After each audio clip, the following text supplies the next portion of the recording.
Si Olto ay isang taunang mag-aaral sa academy na gustong maging Wizard King, sa kabila ng kanyang kawalan ng kakayahan na tumawag ng isang pamilyar.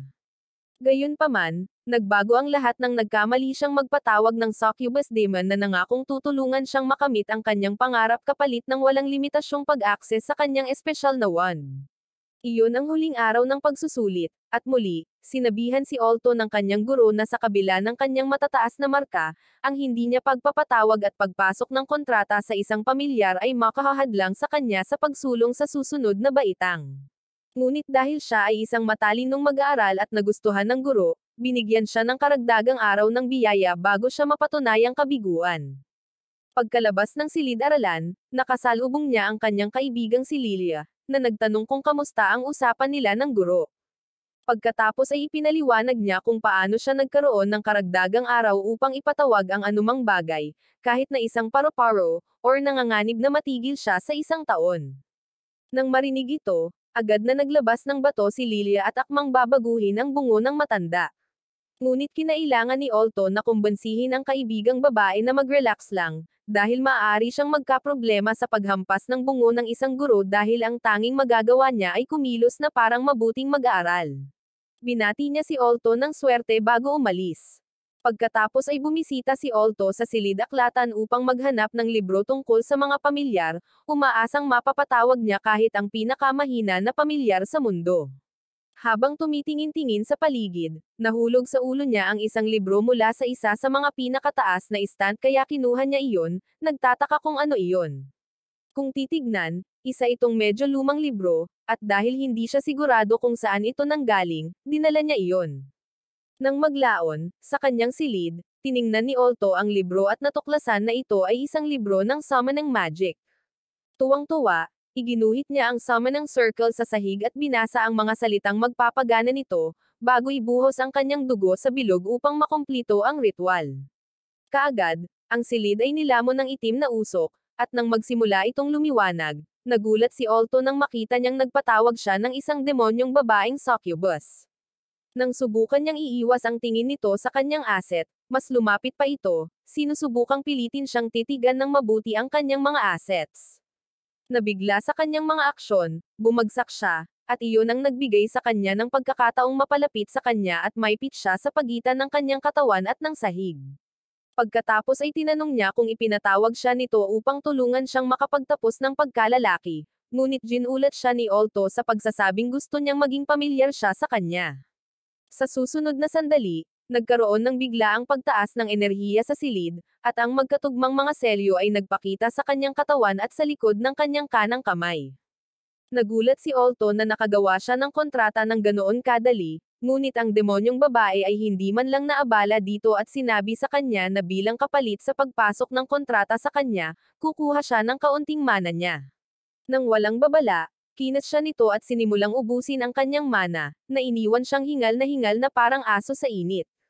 Nang matapos siya, masaya niyang ipinakilala ang sarili sa kanya bilang Vermil, na sinabi na dahil siya na ang amo niya, umaasa siyang tatretuhan siya ng tama. Upang ipaalam sa walang kaalam-alam na lalaki na maunawaan kung ano ang ibig niyang sabihin, sinimulan niyang ibaba ang kanyang kamay sa katawan nito papunta sa kanyang magic wand, at hiniling sa kanya na utusan siya na gawin ang anumang gusto niya. Bilang tugon, sinabihan siya ni Olto na magsuot ng ilang damit, na ikinagulat niya at nagtanong kung siya ba ang tipong mahilig mag-workout na may damit. Agad niya itong sinabihan na huwag nang magsalita ng walang kaparirakan, at inutusan siyang kunin ang isa sa mga damit ng kanyang kapatid na hindi niya sinasadyang dinala at isuot ito. Matapos gawin ni Vermil ang itinuro sa kanya, ipinaliwanag ni Olto kung ano ang humantong sa hindi sinasadyang pagpapatawag niya sa kanya, na naging sanhi ng panunokso nito sa kanya para sa pagpapanggap bilang isang santo, alam na alam niya na mayroon siyang ibang iniisip. Nang binanggit ni Olto kung gaano siya kasaya na sa wakas ay nagpatawag ng isang pamilyar, ipinaliwanag niya na ang tanging dahilan kung bakit hindi siya makakuha ng summonang sa nakaraan ay dahil ang kanyang mana ay masyadong makapangyarihan para sa karaniwang mga nilalang, kaya natakot sila sa kanya. Gayunpaman, dahil siya ay isang demonyo, wala siyang dapat ipag-alala. Itinuro nito sa kanya na hindi niya kailangang manatiling pamilyar sa kanya, dahil siya ay isang napakalakas na demonyo at madaling masira ang kanilang kontrata. Bagamat sumang-ayon si Vermil na maaari niyang tapusin ang buhay nito sa sandaling ipatawag siya nito, pinili niyang huwag na. Nang tanungin niya kung bakit, ipinaliwanag ni Vermil na may utang siya sa kanya para sa pagpapalaya sa kanya mula sa aklat, na siya ay nabuklod sa loob ng maraming taon. Nagtataka, tinanong ni Olto kung ano ang kanyang ginawa na humantong sa kanyang pagkakabuklod, at mapanuksong sinabi sa kanya ni Vermil na siya ay naging isang napakasamang babae. Hindi pinapansin ang kanyang hindi gaanong banayad na mga pagtatangka na akitin siya. Nagtaka siya ng malakas kung matalino para sa kanya na magkaroon ng isang demonyo bilang isang pamilyar, dahil hindi lihim na ang mga demonyo ay mapanlinlang at nagdudulot ng pagkawasak saan man sila naruroon. Natawa na lang si Vermil sa sinabi nito, pero bakas sa mukha nito ang tingin sa kanya na tama siyang matakot. Nang sumunod na araw, dinala ni Olto si Vermil, na itinago ang kanyang mga sungay sa pamamagitan ng mahika sa paaralan at ipinakita siya sa kanyang guro bilang kanyang pamilyar, ngunit hindi siya pinaniwalaan ng lalaki. Ipinapalagay niya na si Olto ay napakadesperadong makapasa kaya binayaran niya si Vermil upang magpanggap bilang kanyang pamilyar. Ngunit pinatunayan ni Vermil na mali ang kanyang mga palagay nang hilahin niya pababa ang tuktok ng kanyang damit upang ipakita sa kanya ang selyo sa kanyang katawan. Nang ang matandang guro ay matapos sa pagmamasid sa kanyang mga aset sa ilalim ng pagkukunwari ng pagsusuri sa selyo sa kanyang katawan, sinabi niya kay Olto na nakapasa siya sa kanyang mga summonang exam. Gayunpaman, tinanong niya si Vermil kung okay lang siya sa pagiging pamilyar ni Olto, dahil naniniwala pa rin siyang tao ito at sinabi niya sa kanya na oo. Pagkatapos ay inutusan niya silang umupo sa kanilang mga upuan dahil magsisimula na ang klase, kaya ginawa nila. Ngunit pinili ni Vermil na maupo sa kandangan ni Olto. Ang pagkilos na ito ay nagpapaselos kay Lilia, ngunit natuwa siya nang ituro ng guro na ang pag-upo ni Vermil sa kandangan ni Olto ay hindi nararapat na pag-uugali para sa klase. Sinabi ni Vermil sa lalaki na hindi mali para sa isang pamilyar na umupo sa kanilang master, at sinabing mapapalayo siya kay Olto sa pamamagitan ng pagpipilit na umupo siya sa ibang lugar, kaya sumuko ang lalaki at bumalik sa board. Pagkatapos ay ginamit ni Vermil ang pagkakataon upang hilingin na bigyan siya ni Olto ng ilan sa kanyang makapangyarihang mainit na bagay, na narinig ni Lilia at agad na bumangon upang hilingin na panatilihin niya ang kanyang maruming pagnanais sa kanyang ulo. Sa kasamaang palad, nakita ito ng guro bilang isang panggugulo, kaya inutusan niya si Lilia na pumunta at tumayo sa pasilyo para sa natitirang bahagi ng klase. Pagkatapos ng mga klase sa araw na iyon, hinarap ni Lilia si Olto at hinamon siya sa isang tunggalian, na nagsasabing kung matatalo siya, palagi niyang iiwan ang kanyang demonyong babae na pamilyar sa kanyang silid maliban kung kailangan niya ito. Nataranta si Vermil, kaya tinanong niya si Olto kung bakit hinahamon siya ni Lilia sa isang tunggalian, at ipinaliwanag niya na sa paaralan, ang mga alitan sa pagitan ng mga mag-aaral ay nalulutas sa pamamagitan ng mga tunggalian, at ang natalo ay kailangang gawin ang anumang naisin ng manalo. Gayunpaman, siya ay isang chill na tao na hindi gusto ang mga away at mas gugustuhin na makipag-usap sa kanyang mainit na ulo na kaibigan. Sinabihan siya ni Vermil na huwag maging isang talunan at hinikayat siyang tanggapin ang tunggalian, bago sabihin kay Lilia na kung matatalo siya, kailangan niyang gawin ang gusto ni Olto. Tila na misinterpret ni Lilia kung ano ang ibig sabihin ni Vermil sa kanyang pahayag, at nagsimulang namilipit sa pagnanais ng maisip na si Olto ang ako sa papel ng asukal de papa na nagpatuwa sa kanya. Nang mapagtanto niyang lumalabas na ang kanyang panloob na kultura, mabilis niyang inayos ang sarili at pumayag sa mga tuntunin ni Vermil. Ilang sandali pa, pumunta sila sa duel ground, at bago tinawag ni Lilia ang kanyang pamilyar, binalaan niya si Vermil na tumabi para hindi masaktan dahil naniniwala siyang wala siyang kapangyarihan. Nang magpakita ang kanyang pamilyar, natakot si Olto, ngunit humanga si Vermil na si Lilia ay sapat na malakas upang ipatawag ang isang mataas na uri ng espiritu. Sinubukan ni Lilia na ipakita ang kanyang kakayahan sa pamamagitan ng paglikha ng windball gamit ang pinagsamang kapangyarihan ng kanyang sarili at ng kanyang pamilyar, at inilunsad ito sa kanila.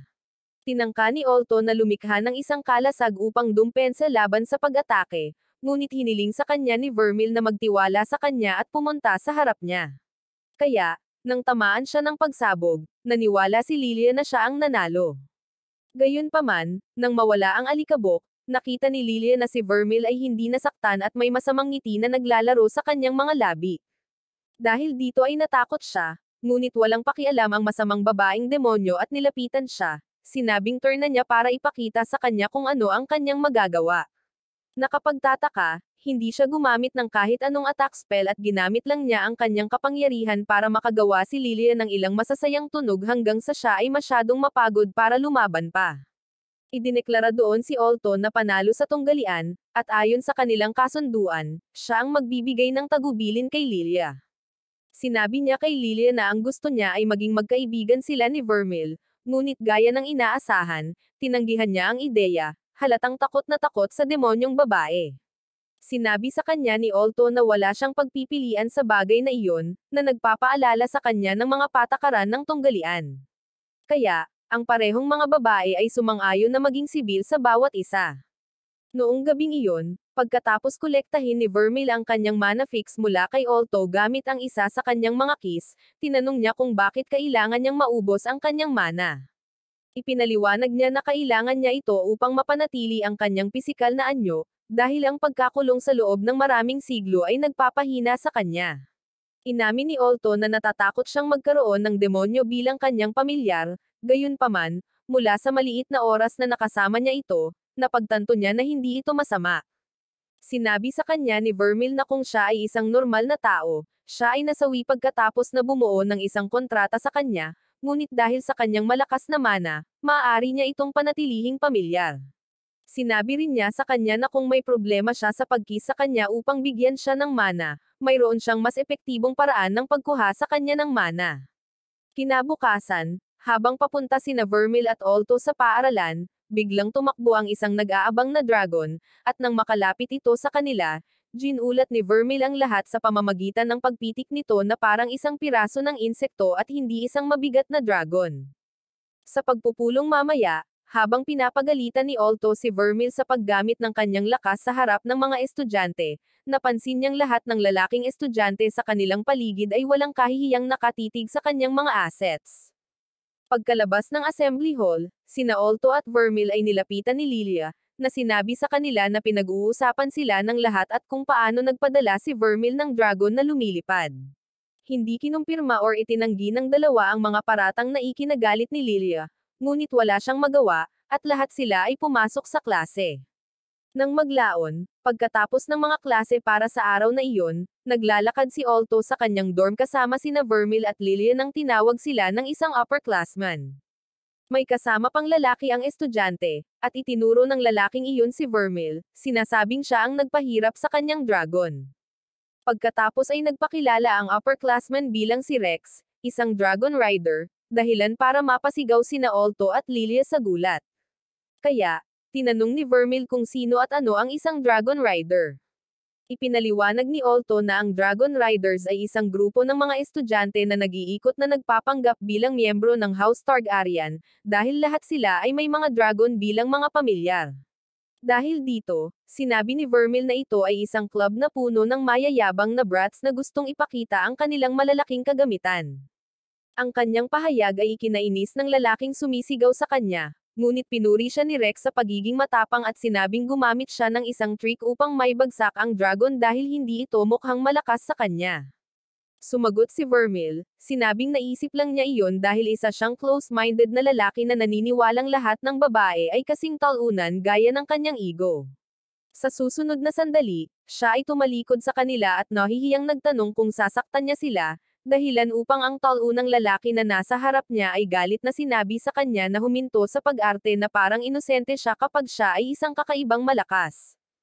Habang ang atensyon nila ay nakay Vermil, hindi nila napansin na lumalakad si Olto sa likuran nila hanggang sa nag-activate siya ng magic circle, na nagkulong sa kanila sa mga kristal. Ininspeksyon ni Rex ang mga kristal at pinuri si Olto sa kanyang kakayahang gumamit ng ganoong advanced na mahika, ngunit sinabihan sila ni Rex na huwag isipin na nanalo sila at pagkatapos ay ipinatawag ang kanyang pamilyar gamit ang kwintas na suot niya. Ang hitsura ng tila malaking butiki ay nabasag ang mga kristal, kaya napalaya si Rex at ang duwag niyang kasama sa kanilang kulungan, ngunit natakot sina Lilia at Olto sa kanilang nakita. Gayunpaman, itinulak ni Lilia ang kanyang takot at sinabi kay Rex na mahiya sa kanyang sarili sa pagsisikap na makipag-away sa kanyang mga junior. Hindi siya pinansin ni Rex at sinabihan si Vermil na humingi ng paumanhin sa pang-iinsulto sa kanya, sinabing handa siyang tanggapin ang kanyang paghingi ng tawad gamit ang kanyang katawan, dahil tila gusto niya ang kanyang uri. Ang kultural na pahayag na ito ay nagudyok kay Olto na gumawa ng protective stance sa tabi ni Vermil, kaya kinuha ito ni Rex bilang isang hamon at inutusan ang kanyang pamilyar na salakayin sila. Habang sinusugod sila ng T-Rex, niyakap ni Vermil si Olto mula sa likod at ibinalik ang mana na kinuha niya mula sa kanya kanina. Isang gintong magic circle ang nagpakita sa likuran nila, at nang bitiwan niya si Olto, mas maraming kristal ang lumabas mula sa lupa at nakulong ang dinosaur bago tumungo kay Rex at dinaplisan ang pisngi nito. Sa huli, tinanggap ni Rex ang kanyang pagkatalo at humingi ng paumanhin kay Olto sa pagtatangkang makipag-away sa kanya. Nang maglaon, pagkabalik ni na Olto at Vermil sa silid ni Olto, binalaan niya ito na iwasang gamitin ang kanyang kapangyarihan sa paaralan, dahil malalagay lamang sila sa gulo. Sa isang dismayadong buntong hininga, sinabi ni Vermil sa kanya na ang pagiging isang estudyante ay mahirap na trabaho dahil sa lahat ng mga patakaran na dapat nilang sundin, at nagtanong kung ang pag-aaral ng labis ay makakatulong sa kanya na makuha ang lahat ng gusto niya sa buhay. Nang hindi siya sumagot, sinabi niya kung ang layunin niya sa pag-aaral ay yumaman, maaari niya itong gawing mas mayaman kaysa sa pinagsamang Ayala at Sai. Dahil dito, sinabihan siya ni Olto na huwag mangarap na magnakaw ng pera dahil hindi siya bibisitahin nito kapag nahuli siya. Pagkatapos ay sinabi niya sa kanya na ang kanyang layunin sa pag-aaral ay maging isang salamangkero na napakalakas, na ang mga nagawa ni Harry Potter ay magmumukhang isang laro ng bata.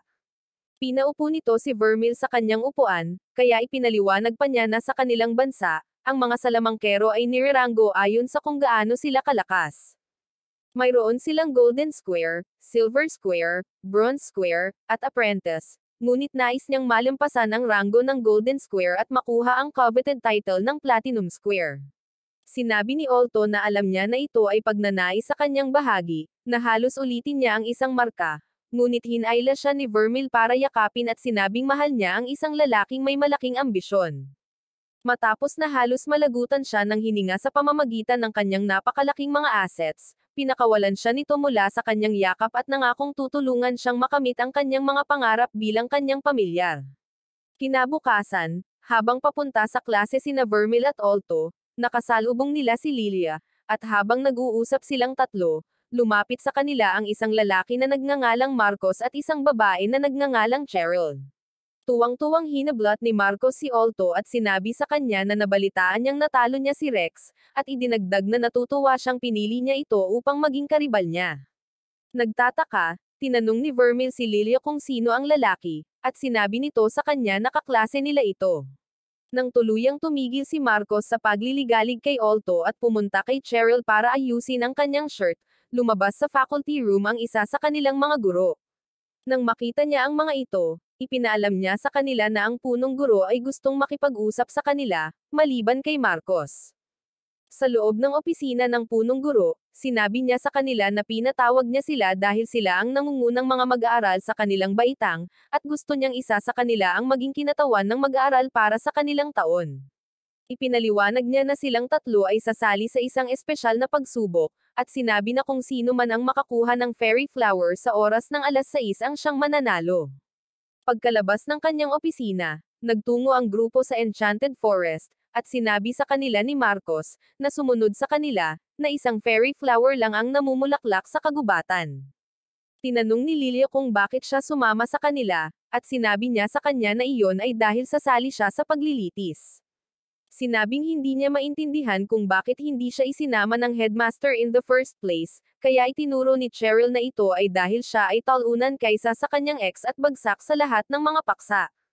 Siyempre, hindi siya pinansin ng talunang lalaki, at nang sabihin sa kanya ni Lilia na subukang huwag humadlang sa kanila, sinabi niya sa kanya na huwag siyang maliitin. Pagkatapos ay tinawag niya ang kanyang pamilyar, at talagang ito ay isang salagubang, at umalis sa kagubatan na wala sila. Gayunpaman, sa susunod na sandali, narinig nila siyang sumigaw ng tulong. Nang kalaunan ay natagpuan nila siya ay nasa bunganga ng isang halamang kumakain ng laman, kaya nanatili si Cheryl upang tulungan siya. Maya-maya pa, nakita na ng iba ang fairy flower, ngunit ang daan patungo dito ay binabantayan ng isang Cerberus. Tinanong ni Olto kung paano nila malalampasan ang asong may 3 ulo, at sinabi sa kanya ni Lilia na siya ay mag-iisa, dahil hindi ito pumayag na makipagtulungan sa kanya. Pagkatapos ay inilabas niya ang isang vial ng invisibility potion, at nang makita ito ni Olto, tinanong niya kung bakit mayroon siyang ganoong mataas na antas ng potion. Muntik nang madulas si Lilia na kinuha niya ito para makalusot sa kanyang silid nang hindi napapansin, ngunit mabilis na nakaisip ng isa pang sagot. Iniwan ang kanyang kasinungalingan, itinuro niya na kahit na hindi siya nakikita ng Cerberus, naaamoy pa rin siya nito. Gayunpaman, itinuro ni Lilia ang aso at ipinaliwanag na mayroon itong sipon, na nagmumungkahi na ito ay may sakit at hindi nakakaamoy. Pagkasabi nito ay ininom niya ang potion, at itinuro ni Olto na kitang-kita ang kanyang damit, dahilan para sabihin niyang hindi niya kasalanan na hindi pa niya napag-aralan ang cloak-ang shirt technique. Gayunpaman, inalis niya ang kanyang damit, kahit na nakahantad siya. Nang magsimula siyang lumapit sa natutulog na aso, pinaalalahanan ni Vermil si Olto na dapat ay gagawa rin siya ng paraan upang makuha ang fairy flower. Sa halip na gumalaw, tinanong ni Olto kung ano ang kapangyarihang ibinigay nito sa kanya noong nakaraang araw, kaya ipinaliwanag niya na pinalakas niya ang mana na kinuha niya sa kanya at ibinalik iyon sa kanya. Tinanong niya kung magagawa niya itong muli, at sinabi ni Vermil sa kanya na kailangan niya ng higit pa sa kanyang mana kung gusto niyang gawin niya ito. Pagkatapos ay kinaladkad siya nito sa lupa, inalis ang butones ng shirt nito para maipahid ang mga nakalantad na bahagi sa kanya, at sinimulan siyang ikis. Samantala, wala namang sakit ang isa sa mga ulo ng asong may 3 ulo kaya naamoy nito si Lilia nang makalapit ito at inalerto ang iba. Nang akmang sasalakayin siya nito, nagpakita si Olto at gumamit ng explosion magic para ilayo ang atensyon nito sa kanya. Sinigawan siya ni Lilia na tumakbo, ngunit hindi niya pinansin ang sinabi nito at inutusan siyang kunin ang fairy flower. Walang pagpipilian, tumungo si Lilia sa fairy flower, at sinenyasan ni Olto si Vermil na gumamit ng isang malakas na spell para patumbahin ang aso. Pagkatapos nito, kinuha ni Lilia ang bulaklak, at pagbaba niya, sinubukan niyang iabot ito kay Olto, sinabing siya ang karapat-dapat. Gayunpaman, ang kanyang potion ay nawala sa sandaling iyon, na naging sanhi ng kanyang pagsigaw sa kahihiyan. Sa kaguluhan, nabitawan niya ang bulaklak na tinangay ng hangin at dinala hanggang sa mapunta ito sa harap ni Cheryl na pinulot ito. Nang maglaon, pagkatapos mabigyan si Cheryl ng posisyon ng kinatawan ng mag-aaral, tinanong niya sina Lilia at Olto kung okay lang ba sila sa kanyang pagiging panalo sa kompetisyon, at sinabi nila sa kanya na oo. Pagkalipas ng ilang araw, sa panahon ng Pay, nagsimulang magsalita si Marcos tungkol kay Chris, ang presidente ng Dragon Riders Club, dahil nag-display ang mga miyembro ng club noong umagang iyon. Sinabi niya na si Chris ay isa sa 7 Golden Square sa paaralan at isang executive member ng Student Council, na naging dahilan upang siya ay mabilang. Medyo nawala si Vermil kung bakit dapat nilang pakialaman si Chris at ang kanyang mga nagawa, kaya ipinaliwanag ni Lilia na ang 5 executive member ng Student Council ay pawang mga Golden Square. Ayon sa narinig niyang tsismis, napakamakapangyarihan at maimpluwensya ang mga ito na kahit ang mga guro ay hindi sila ma-handle. Idinagdag ni Olto na malapit nang makuha ng Student Council President ang ranggo ng Platinum Square, at ipinahayag ang kanyang kagustuhang mapunta sa posisyong iyon balang araw. Pagkatapos, inilagay ni Vermil ang kanyang mabibigat na asset sa kanyang mukha, walang pakialam na hindi siya makahinga, at sinabi sa kanya na madali niyang makakamit ito. Kinailangan siyang itulak ni Lilia para iligtas ang kanyang buhay, at pagkatapos ay sinabihan siya na huwag gumawa ng maruruming bagay na tulad niyan sa publiko. Dahil dito, tinanong ng demonyong babae kung okay lang sa kanya na muling likhain ang mga masasayang bahagi ng isang anime kapag sila lang ni Olto. Siyempre, sinabi ni Lilia na mangyayari lamang iyon sa kanyang nasawi na katawan, at doon sila nagsimulang magtalo. Nang maglaon sa changing room ng mga babae, nagreklamo si Lilia tungkol kay Vermil kay Cheryl at sinabi sa kanya na sigurado siyang may tinatago si Vermil. Sinabing aalamin niya kung ano iyon at ilalantad si Vermil para sa panloloko na nasa harap niya si Olto. Ito ang dahilan kung bakit sinabi ni Cheryl na malamang na gusto ni Lilia si Olto upang gumawa ng ganon, ngunit tinanggihan ito ni Lilia at sinabing ang tanging nararamdaman niya para sa ating bida ay pagkakaibigan. Halatang hindi naniwala sa kanya si Cheryl at pinayuhan siyang gumawa ng aksyon bago maaga ni Vermil si Alto. Nagpasalamat si Lilia sa payo, at saka tinanong kung nasaan si Vermil dahil bigla niyang napagtanto na ang tagal na pala niyang hindi ito nakikita. Speaking of Vermil, ang demonyong babae ay nasa changing room ng mga lalaki, nanunood ng pagpapalit ni Alto. Sa sandaling iyon, hiniling ni Alto na umalis siya dahil sa kahihiyang naramdaman niyang kasama siya sa isang silid na puno ng mga kalahating bihis na mga lalaki. Nang tuluyan na silang makaalis sa changing room, tinanong ni Alto si Vermil kung bakit hindi siya naghintay sa labas tulad ng itinuro nito sa kanya. Ipinaliwanag niya na pumasok siya sa silid matapos siyang tawaging isang exhibitionist para sa pagsisikap na magpalit ng damit sa koridor. Maya-maya lang, bigla na lang sumulpat si Lilia at sinimulang sumbatan si Vermil sa pagpasok niya sa changing room ng mga lalaki sa halip na mga babae. Sa ilang mga punto, hindi niya sinasadyang mabanggit na nagseselos siya na nakita ni Vermil ang mala Jake Cuenca na katawan ni Alto, ngunit mabilis na bumalik sa pagsaway kay Vermil nang mapagtanto niya ang kanyang sinabi. Matapos kumalma si Lilia at nagpatuloy sila sa kanilang klase, binigyang diin ni Alto ang kahalagahan ng pagiging low profile, dahil ayaw niyang makuha ang atensyon ng student council. Sinabi sa kanya ni Vermil na huwag mag-alala tungkol sa kanila at sinabing kung mangyari iyon, papalipadin lang sila tulad ng ginawa niya sa Dragon. Bilang tugon dito, tinanong ni Alto kung gumagana ang kanyang mga tainga, dahil hindi niya maintindihan kung bakit niya nasabi iyon na binalaan lang siya nito na huwag gumawa ng anumang bagay na makakatawag ng atensyon sa kanila. Nang magsimula siyang magmakaawa sa dalawang babae na itigil na ang pag-aaway kung sino ang makakakuha ng kanyang magic wand tuwing magkikita sila, napansin niyang papalapit ang mga miyembro ng student council. Bago sila makalapit sa kinatatayuan niya at ng mga babae, hinayla sila ni Alto para makadaan sila, pero sinigurado ni Vermil na titigan si Chris.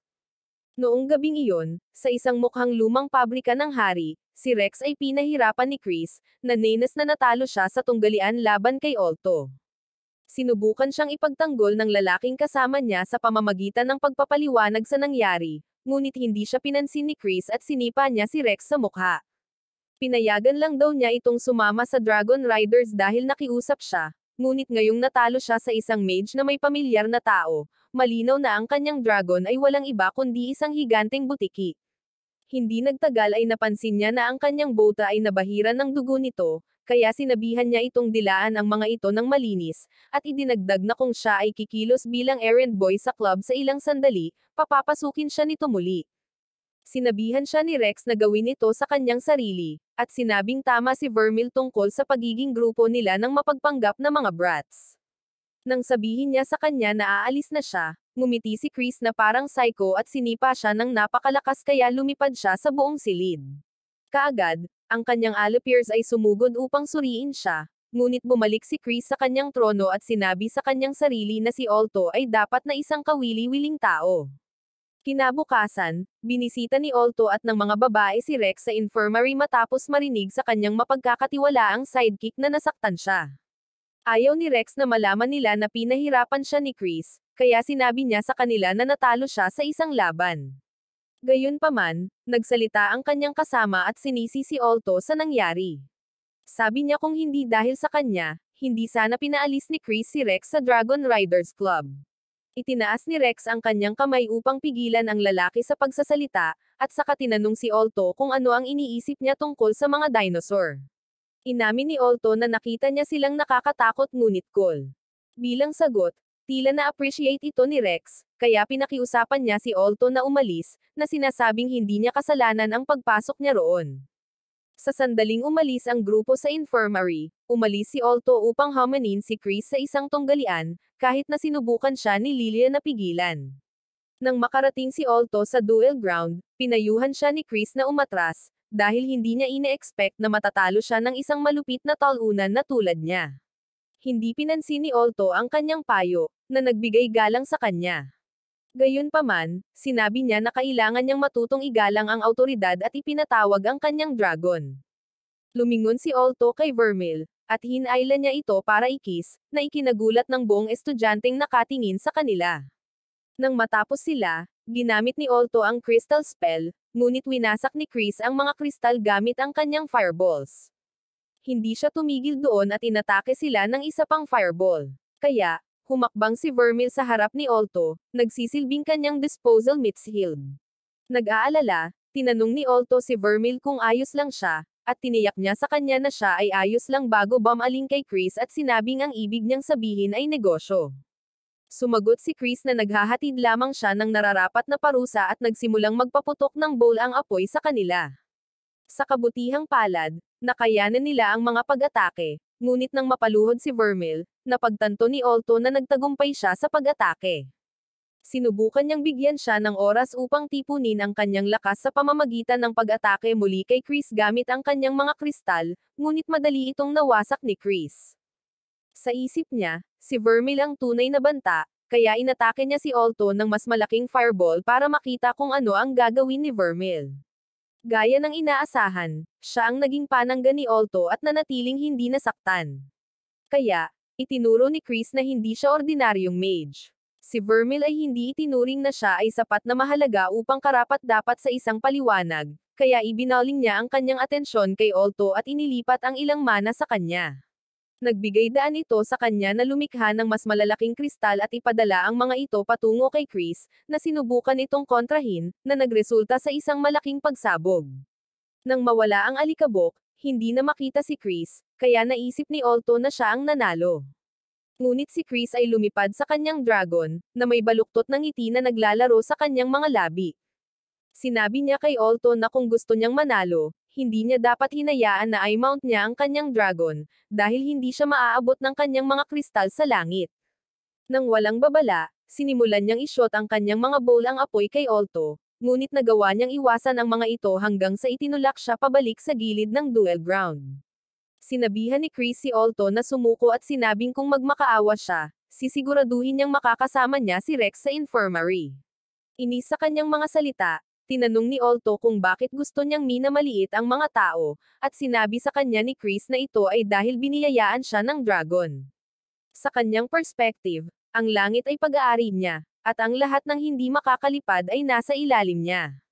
Nang muli niya silang salakayin, sinubukan ni Olto na maglagay ng isang kalasag, ngunit pinigilan siya ni Vermil at hiniling sa kanya na magtayo ng sapat na mana para pababain sa langit ang napakayabang na si Chris.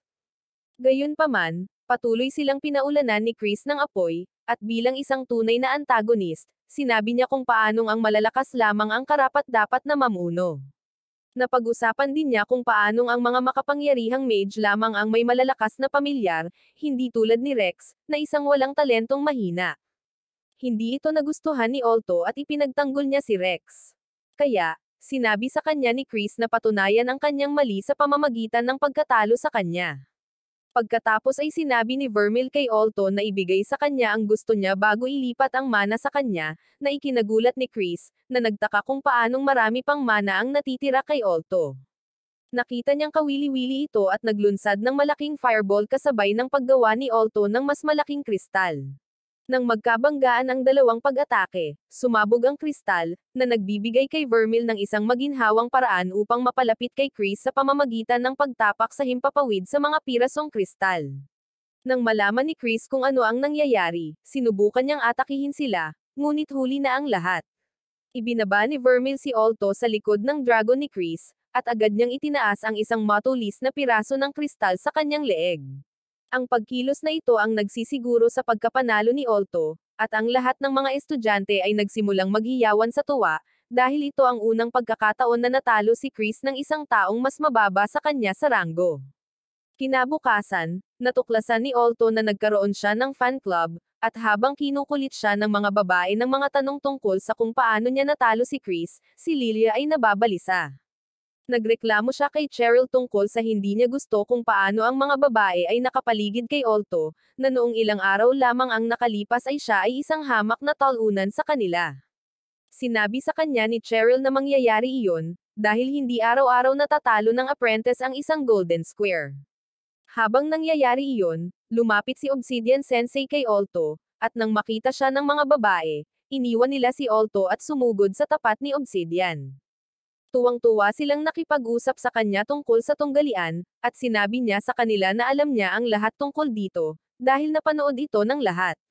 Pagkatapos ay pinuri niya si Alto para sa kanyang pagkapanalo ngunit sinabi niyang mali na hamanin ang mga tao sa isang tunggalian sa isang kapritsyo, idinagdag na kung siya ay natalo, ito ay magiging isang ganap na kakaibang kwento. Sumugod si Lilia sa pagtatanggol kay Alto, sinabing may lehitimong dahilan siya para hamanin si Chris, at sinabi sa kanya ni Obsidian na wala siyang problema doon. Gayunpaman, bago umalis, pinayuhan niya si Alto na subukang huwag lumampas sa susunod na pagpasok niya sa isang tunggalian. Habang pinagmamasdan ni na Alto at Lilia si Obsidian na lumalayo kasama ang mga fangirls, hindi sinasadyang pinagpawisan si Alto.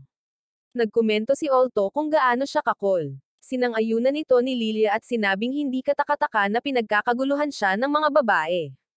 Nagtanong ito kay Alto kung type niya ba si Obsidian, at halos kaagad, sinubukan siyang sakalin ni Lilia habang hinihingi niyang malaman kung ano ang nagbigay sa kanya ng impresyon na siya ang tipo ng babae na nagkakagusto sa mga matatandang lalaki. Sa ibang lugar, si Chris ay nagwawalis ng lupa bilang bahagi ng kanyang serbisyo sa komunidad para sa pagkatalo sa tunggalian nang puntahan siya ni Rex. Sa gulat niya, yumuko ito at humingi ng tawad sa ginawa nito sa kanya, dahilan para bigyan siya nito ng nagtatanong na tingin. Ngumiti si Chris at ipinaliwanag na pagkatapos niyang makausap si Alto, napagtanto niya na mali ang kanyang ginagawa. Sa halip na tanggapin ang kanyang paghingi ng tawad, kinuha ni Rex ang wallis mula sa kanya at nagsimulang magwalas, pagkatapos ay sinabi niyang natutuwa siyang nasa iisang pahina sila.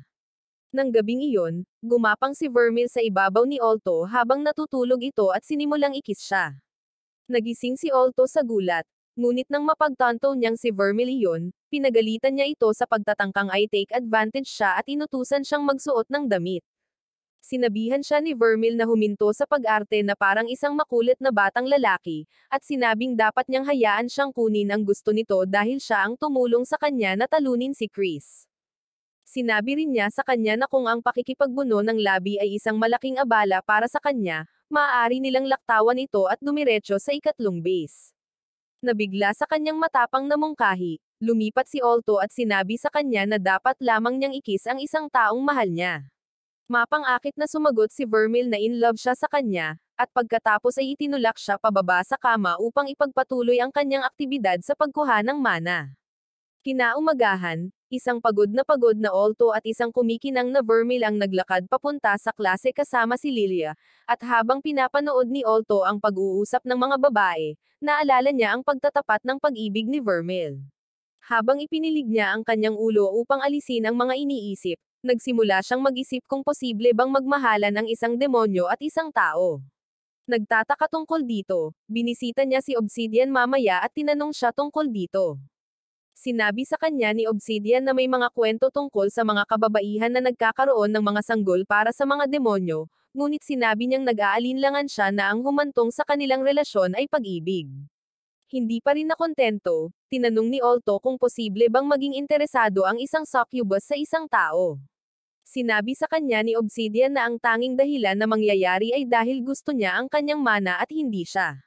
Ang sagot na ito ay nag-iwan kay Alto ng higit na pag-aalinlangan kaysa sa naisip niya, kaya sa hapunan ng gabing iyon, patuloy niyang tinatitigan ang kanyang pagkain sa kanyang plato. Napansin ito ni Vermil at tinanong niya kung ano ang bumabagabag sa kanya, kaya hiniling niyang malaman kung kasama niya lamang ito dahil sa kanyang mana. Hinayla siya ni Vermil sa katawan niya at tinanong kung iyon ba ang bumabagabag sa kanya, at sinabi niyang oo. Ipinaliwanag na tila interesado lamang siya sa kanya dahil gusto niya ang kanyang malakas na mana. Pinaalalahanan siya ni Vermil na umaasa siya sa kanyang mana para mabuhay, na naging sanhi ng pagkabalisa nito kaya kinas niya ito. Nang tumigil siya, nagsimula itong magreklamo ngunit natigil ito nang mapagtantong hindi niya kinuha ang mana niya nang kinas siya nito. Pinaalalahanan siya ni Vermil na sinabi niya sa kanya na ikis lamang ang taong mahal niya, at pagkatapos ay nagsimulang magreklamo tungkol sa pagiging siya ang nagsisimula ng mga kiss. Pagkatapos ay hinayla niya ito palapit, sinabing maaari niyang subukang kumilos sa kanya, ngunit itinulak siya ni Alto dahil hindi siya handa. Pagkalipas ng ilang araw, isang babaeng estudyante ang bumisita kay Obsidian sa kanyang opisina, at sinabi niya rito na kailangan niya ng tulong sa isang bagay. Niyakap siya ng dalaga, ipinahayag ang kanyang pagmamahal at kagustuhang gawin ang lahat para sa kanya, hindi napansin na may nakatago itong hirenggilya sa kanyang kamay habang niyayakap siya nito. Nang maglaon, natagpuan siyang nagyelo sa kanyang silid, at mabilis na kumalat ang insidente sa buong paaralan, na may iba't ibang bersyon na kumakalat sa mga estudyante. Bilang tugon sa sitwasyon, sinadya ng dalawang executive ng Student Council, sina Shoji at Jessica, na pag-usapan ito. Itinuro ni Shinji na ito ang pangatlong estudyante na natagpuan sa kondisyong iyon, at sinabi ni Jessica na ang tatlo ay mga Silver Square. Inakala nila na maaaring may nasa likod ng mga insidenteng ito, kung saan binanggit ni Jessica na nababahala ang presidente ng konseho sa kasalukuyang sitwasyon. Ipinaalam sa kanya ni Shoji na magtatagal ang pagsisiyasat, ngunit hinimok siya ni Jessica na pabilisin ang proseso dahil gusto niyang matiyak na komportable ang presidente.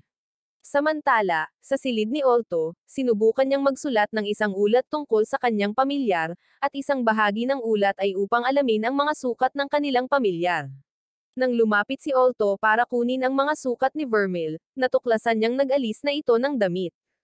Nang magreklamo siya, sinabihan siya ni Vermil na huwag kumilos na parang hindi niya gustong makita ang kanyang mga aset at pagkatapos ay hinawakan ang kanyang mga kamay, na inilagay niya sa kanyang mga aset, habang hiniling niya sa kanya na sukatin ang lahat ng maigi. Lingid sa kanilang kaalaman ay pinagmamasdan sila ng pamilyar ni Lilia, at nang sapat na ang nakita nito ay nagtungo ito upang iulat ang nakita kay Lilia. Ang baliw na babae ay nagtatago sa ilang mga palumpong kasama si Cheryl, at nang marinig niya kung ano ang mayroon ang kanyang pamilyar, siya ay nabaliw at ipinahayag na ilalantad niya si Vermil para sa mga pinaggagawa niya. Tinanong ni Cheryl kung paano niya planong pumasok sa dorm room, at naglabas siya ng bote ng invisibility potion kasama ang kopya ng susi ng kwarto ni Olto. Nagulat sa kanyang kahandaan, sinabi ni Cheryl na ang kanyang stalking skill ay gagawin siyang pinakamahusay na kandidato para sumali sa isang organisasyon. Hindi pinansin ni Lilia ang pahayag ni Cheryl, inalis ang kanyang damit, at saka uminom ng potion habang papasok siya sa mga dorm. Sinigurado niyang iwasang makita ng sinuman. Sa oras na tumingin siya sa silid ni Olto, naitago na ni Vermil ang kanyang mga sungay at buntot, para mas masukat siya ng maigi ni Olto. Tumayo si Lilia sa tabi ng bookshelf, at kasabay nito, nagpa siya si Olto na kumuha ng libro. Nagawa niyang manatiling tahimik habang pinipili niya ang unang libro, ngunit nang abutin niya ang pangalawa, halos hawakan siya nito. Kaya, kinailangan ni Lilia na maglupasay. Pagkatapos noon, sinabi sa kanya ni Vermil na papalapit na siya sa kanyang pangarap na maging isang Golden Square, ngunit ipinaalam niya sa kanya na hindi lang lakas ang paraan para makakuha ng mataas na ranggo. Nabanggit din niya na noong nilabanan niya si Chris, pakiramdam niya ay nagpipigil ito sa paggamit ng buong lakas dahil alam niyang mas malakas ito.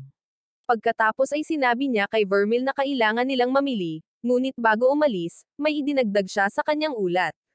Isang araw, habang namimili sina Olto at Vermil, hinanap sila ng kaibigan ni Rex at nakiusap na iligtas si Rex. Ito ay dahil nasaroon ng isip si Rex at inaatake si Chris gamit ang kanyang pamilyar. Lumaban si Chris gamit ang explosion spell, ngunit lumakad si Rex sa apoy na parang siya ang kumain ng devil fruit ni Ace. Nang muli siyang tumingin sa kanya, nakita niya ang mga spike na tumutubo mula sa kanyang mga balikat. Lumapit siya at sinipa siya, at nang hindi niya sinubukang gumanti, nag-activate siya ng magic circle kung saan lumabas ang isang mabatong kamao. Pinalipad siya ng kamao sa ere bago ito nawala, at pagkatapos niyang bumagsak pabalik sa lupa, sinimulan siya ni Rex na tadyakan. Hiniling niya na lumaban siya, sinabing higit pa ang inaasahan niya mula sa kapitan ng Golden Square ng Dragon Riders. Maya-maya, binuhat siya nito sa hangin sa pamamagitan ng kwelyo ng suot nitong kamiseta, at habang nakatitig sa kanya, mahina itong nagmakaawa sa kanya na huminto. Tila naapektuhan siya nito sandali, ngunit nang dumating sina Olto, Vermil, at ang kanyang kaibigan, itinabi niya si Chris. Pagkatapos ay sinabi niya kay Olto na maghihiganti siya sa kanyang pagpapahiya sa kanya. Hindi nag-abalang kilalanin siya ni Olto at sa halip ay tumakbo siya para tingnan si Chris. Saglit niyang binuksan ang kanyang mga mata at pinayuhan siyang tumakbo, ngunit tumanggi si Olto at tinanong kung ano ang nangyari sa kanya. Ipinagyayabang ni Rex na siya ay may pananagutan at nagsimulang magsalita tungkol sa kung gaano niya kinasusuklaman si Chris. Nabalisa na siya kaya't sa sobrang galit niya, parang tumindi ang kanyang mana. Sa susunod na sandali, tinawag niya ang kanyang dinosaur na pamilyar, at ipinahayag na kakainin niya silang lahat. Nataranta si Olto, ngunit biglang napansin na kumikinang ang selyo sa kanyang kamay, isang indikasyon na si Vermil ay nagpapalakas. Gayunpaman, bago mangyari ang anumang bagay, isang babae ang tumakbo lampas sa kanila at ginamit ang kanyang espada upang hiwain ang nagiging halimaw na Rex. Lumapit ang dalaga kay Chris, na tinawag siyang Student Council President. Ang kanyang pangalan ay Elena, at nang makalapit siya kay Chris, sinabi niya sa kanya na mahiya sa pagpayag sa isang mahinang lalaki na tulad ni Rex na iwan siya sa ganitong estado. Pinuna ni Olto ang pagpili ng mga salita ni Elena, at sinabi sa kanya na hindi niya kailangang ibaba ng ganoon si Chris, ngunit bago pa siya masagot ni Elena ay bumangon na si Rex. Tila kontrolado pa rin nito ang kanyang isip dahil ang gusto lang niyang gawin ay lumaban, ngunit ang kanyang katawan ay masyadong mahina, at bumagsak siya bago pa man siya makahakbang patungo sa grupo. Si Chris, Olto, Vermil, at ang kanyang kaibigan ay sumugod upang tingnan si Rex, ngunit nakahiga siya doon na hindi gumagalaw. Si Elena ang huling nakalapit kay Rex, at nang makita niya ang pagkonsentrasyon sa mukha ni Vermil, tinanong niya kung alam niya kung anong uri ng kapangyarihan ang kumonsumo kay Rex. Halatang alam ito ni Vermil, pero ayaw niyang sabihin kay Elena, kaya sinabi niyang wala siyang alam. 3 araw pagkatapos ng insidente, nagpulong ang Student Council para talakayin ang mga kamakailang pag-atake sa mga estudyante sa kalagayan ni Rex. Sinabi ni Shoji na maliwanag pagkatapos ng nangyari kay Rex na may nasa likod ng mga pag-atake, ngunit nanatiling hindi malinaw kung gumagamit ng dark magic or gamot ang salarin. Katatapos lang niyang magsalita, tumayo si Chris at lumabas ng meeting room. Ito ang nagtulak kay Jessica na magtanong kung bakit labis na naapektuhan si Chris sa nangyari kay Rex, lalo na't siya ang unang nagparusa dito. Ipinaliwanag ni Shoji na mahilig makipaglaro si Chris sa kanyang mga laruan, ngunit hindi ito nagustuhan kapag nakikialam sa kanila ang iba. Samantala, si Lilia sa ikalawang taong silid-aralan ay nasa sabik sa paparating na bronze exams, ngunit si Olto ay mukhang problemado. Mapaglaro niyang pinitik ang kanyang ulo, at hinimok siya na huwag isipin ang nangyari kay Rex. Hinikayat niya itong tumutok sa pagpasa para maipagyabang niya kay Rex paggising niya na magka-level na sila. Bago pa man sabihin ni Olto kay Lilia na kakaiba ang kinikilos niya, nabanggit ni Vermil na tila masama ang pakiramdam niya at gusto niyang bumalik sa kanyang silid.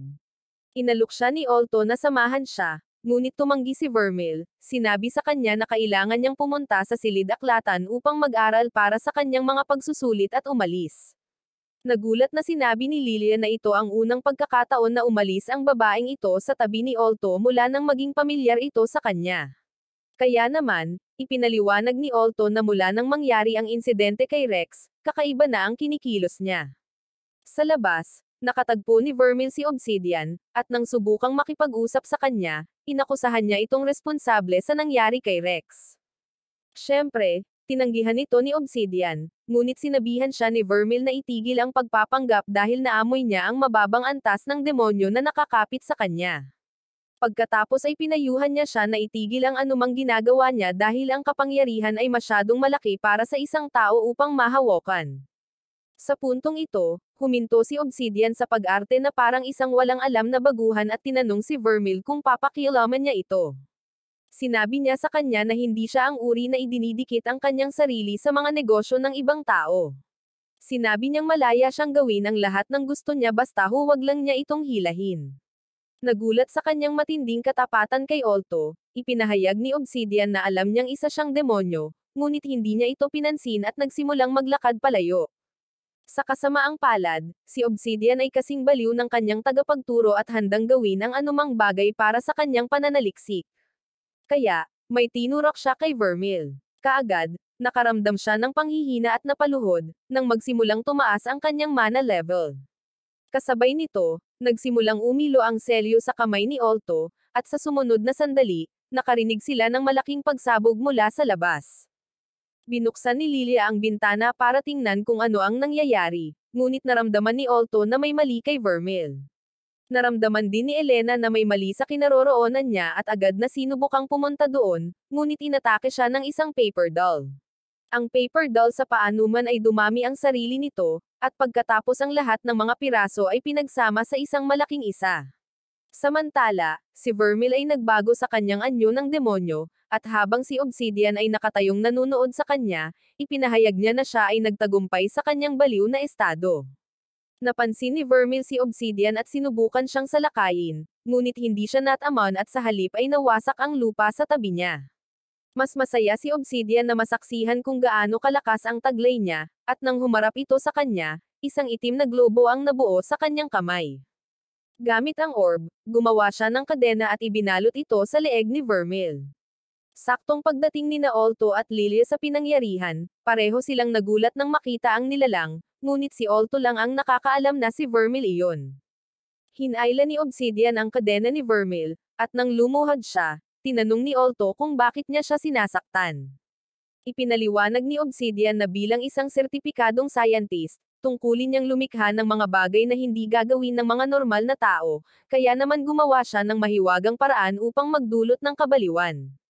Sinabi niya na ang pag-iniksyon sa isang tao ng kanyang polluted chemical X ay naging sanhi ng kanilang kapangyarihan. Gayunpaman, ito ang unang beses niyang pagsubok sa isang demonyo, at tuwang-tuwa siya nang makitang ganoon din ito. Maniwala ka man or hindi, kahit na ang lahat ng paliwanag na iyon, hindi pa rin nahihinuha ng mabagal na paggana ng utak ni Alto na si Obsidian ang naging dahilan ng pag-aalsa ni Rex. Kinailangang baybayin ito ni Obsidian para sa kanya, sa pamamagitan ng pag-amin na siya ang utak sa likod ng lahat ng mga pag-atake na nangyayari sa mga estudyante.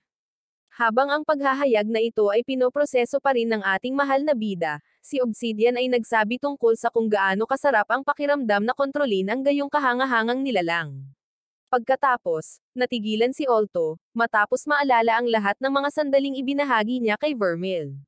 Nang mapansin ito ni Obsidian, sinabihan niya si Alto na huwag mag-alala tungkol sa kanyang mahalagang pamilyar, dahil gagawin niya ang lahat sa kanyang kapangyarihan upang maging pinakamahusay na master na mayroon siya. Biglang naputol ang kadena sa kanyang kamay, at sinubukan siyang ipadala ng nakalaya na ngayong Vermil sa kabilang buhay kung saan siya kabilang. Sa kabutihang palad para sa kanya, tumayo si Alto sa kanyang harapan at kinuha ang bigat ng pag-atake ni Vermil. Ang kanyang kamao ay dumaan mismo sa kanyang katawan, muling nilikha ang masakit na eksena sa mga naging donut gang, at nang bumagsak si Alto sa lupa sa isang pool ng kanyang dugo, napagtanto ni Vermil ang kanyang ginawa at napasigaw. Dahil ang kanyang kapangyarihan ay wala pa ring kontrol, ang kanyang sakit ay naging sanhi ng kanyang paglaki at mas malakas. Nagulat si Obsidian nang makita siyang ganito, at ang nakakaawa niyang pagsigaw ay muling napukaw ang atensyon ni Vermil sa kanya. Nang malapit na niyang kumpirmahin ang kanyang pagiging miyembro sa Donut Club, hiniling ni Alto sa kanyang katawan na tumigil na siya. Nakiusap siya sa kanya na huwag nang saktan ang sinuman, kaya medyo huminahon si Vermil at niyakap siya pabalik, nagtatanong kung bakit niya isinakripisyo ang kanyang sarili para kay Obsidian. Inamin ni Alto na kumilos ang kanyang katawan bago pa makapag-react ang kanyang utak, ngunit hindi niya ito pinansin dahil siya ang kanyang amo at gagawin ang lahat para protektahan siya. Sa oras na siya ay bumagsak na walang buhay, si Vermil ay bumalik sa kanyang normal na anyo. Si Lilia, sa gulat, ay nagtanong kung nasawi na si Alto, ngunit tiniyak sa kanya ni Vermil na siya ang bahala sa lahat. Pagkatapos ay kinas niya ito at ginamit ang kanilang pinagsamang mana para pagalingin ang mga sugat nito, na ikinagulat ni Obsidian dahil hindi pa siya nakakita ng ganoon dati. Ang buong pagkabuhay na muli ay nagsimulang gamulo sa kanyang ulo kaya nagsimula siyang makipag-usap sa kanyang sarili. Si Lilia at Vermil ay nanunood ng walang kontrol, at ang susunod na bagay na nalaman nila, siya ay nag-iniksyon sa kanyang sarili ng isa pang syringe. Naging dahilan ito upang siya ay maging ang hindi kaaya-aya na mukhang maraming mata na halimaw na umiral sa kasaysayan ng telebisyon. Pagkatapos ay idineklara niya na siya ang magiging tunay na demonyo at sinabi kay Vermil na hindi siya tugma para sa kanya. Nang kumilos siya para salakayin siya, ginawa ni Vermil ang isang one-punch man move at nag-iwan ng malaking butas sa isang gilid ng kanyang katawan. Sa kabutihang palad para sa kanya, ang kanyang tunay na katawan ay hindi nasaktan, kaya sinubukan niyang lumipad. Ngunit bago pa siya makalayo, sumulpot si Chris gamit ang kanyang dragon at pinaputukan siya ng fireball nito. Sinubukan niyang humanap ng ibang ruta ng pagtakas, ngunit nilapitan siya ni Vermil at sinuntok ang duwag sa langit, tinitiyak na hindi siya mamamatay. Ilang sandali pa, nagising si Olto, ngunit tumanggi si Vermil na lapitan siya dahil sa kanyang ginawa. Kaya niyakap siya ni Lilia at umiiyak habang sinasabi sa kanya kung gaano siya natakot. Nang maglaon, natagpuan ni Olto si Vermil na malapit sa dulang grounds, at humingi ito ng tawad sa ginawa nito sa kanya habang siya ay nagwawala. Ipinaliwanag niya na upang iligtas ang kanyang buhay, pinagsama niya ang kanilang mana at ibinigay sa kanya ang kanyang puso, kaya kung siya ay masawi, siya ay masasawi din, at vice versa. Gulat na gulat sa kanyang paghahayag, pinagalitan siya ni Olto dahil sa kanyang ginawang walang ingat, ngunit ang tanging nasabi ni Vermil ay nagsisisi siya. Pagkaraan ng mga araw, nalaman ni Olto na inaresto si Obsidian at lahat ng mga estudyanteng na eksperimento niya na nagising mula sa kanilang mga koma. Naging maayos ang lahat, ngunit hindi sa pagitan niya at ni Vermil, dahil nakipag-ugnayan lamang siya sa kanya kapag kailangan niyang ilipat ang mana sa kanilang puso upang mapanatili itong tumitibok. Isang gabi, tinanong ni Olto kung bakit niya siya iniiwasan, at sinabi niya sa kanya na bukod sa pagbibigay at pagkolekta ng mana, wala siyang kinalaman sa pagiging malapit sa kanya dahil siya ay isang halimaw na sumisira sa lahat ng nasa paligid niya. Tiniyak sa kanya ni Vermil na kapag ang kanyang puso ay gumana ng maayos nang hindi na kailangang kunin ang mana mula sa kanya, hahanap siya ng isa pang libro at mananatili doon. Ang kanyang mga salita ay ikinagalit ni Olto, ngunit sinubukan niyang bigyang katwiran ang kanyang desisyon, sinabi na ito ay para sa pinakamahusay. Bigla niya itong kinas, at pagkatapos nitong itigil, sinabi nito sa kanya na pamilyar siya, kaya wala siyang planong pakawalan siya. Pagkatapos ay tumakbo siya palabas ng silid, naiwan si Vermil na maalala ang sinabi niya tungkol sa pagkiss lamang sa isang taong mahal niya. Kinabukasan, hinanap ni Lilia si Vermil at sinabi sa kanya na narinig niya mula kay Olto na siya ay isang demonyo. Humingi ng paumanhin si Vermil sa pagsisinungaling tungkol sa kanyang tunay na pagkatao, ngunit sinabi ni Lilia na hindi mahalaga sa kanya kung si Vermil ay isang demonyo or hindi. Sa halip, sinabi niya sa kanya na curious siya kung sila ba ni Olto ay nagkasesyon at nagbakbakan nitong mga nakaraang araw. Ipinaalala nito kay Vermil ang kiss na ibinigay ni Olto sa kanya noong nakaraang gabi. Nakaramdam ng paninibugho si Lilia, ngunit tiniyak niya kay Vermil na hindi niya ito iniisip dahil mukhang maayos naman si Olto. Tinanong ni Vermil si Lilia kung natatakot ba siya sa kanya, at sumagot si Lilia na walang dapat ikatakot hanggat walang plano si Vermil na kunin ang kanyang dugo.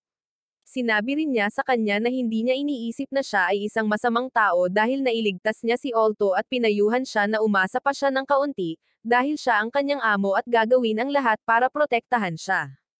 Kinabukasan, nang bumalik si Olto sa kanyang silid na may dalang isang bag ng mga dessert para kay Vermil, hindi niya ito mahanap, kaya nagpa siya siyang hanapin siya. Nang malapit na siyang umalis, pumasok si Vermil, at sinabi niya sa kanya na nag-aalala siya na may nangyari sa kanya. Tiniyak sa kanya ni Vermil na ayos lang siya at ipinaliwanag na lumabas lamang siya para mag-isip-isip ng kanyang mga iniisip.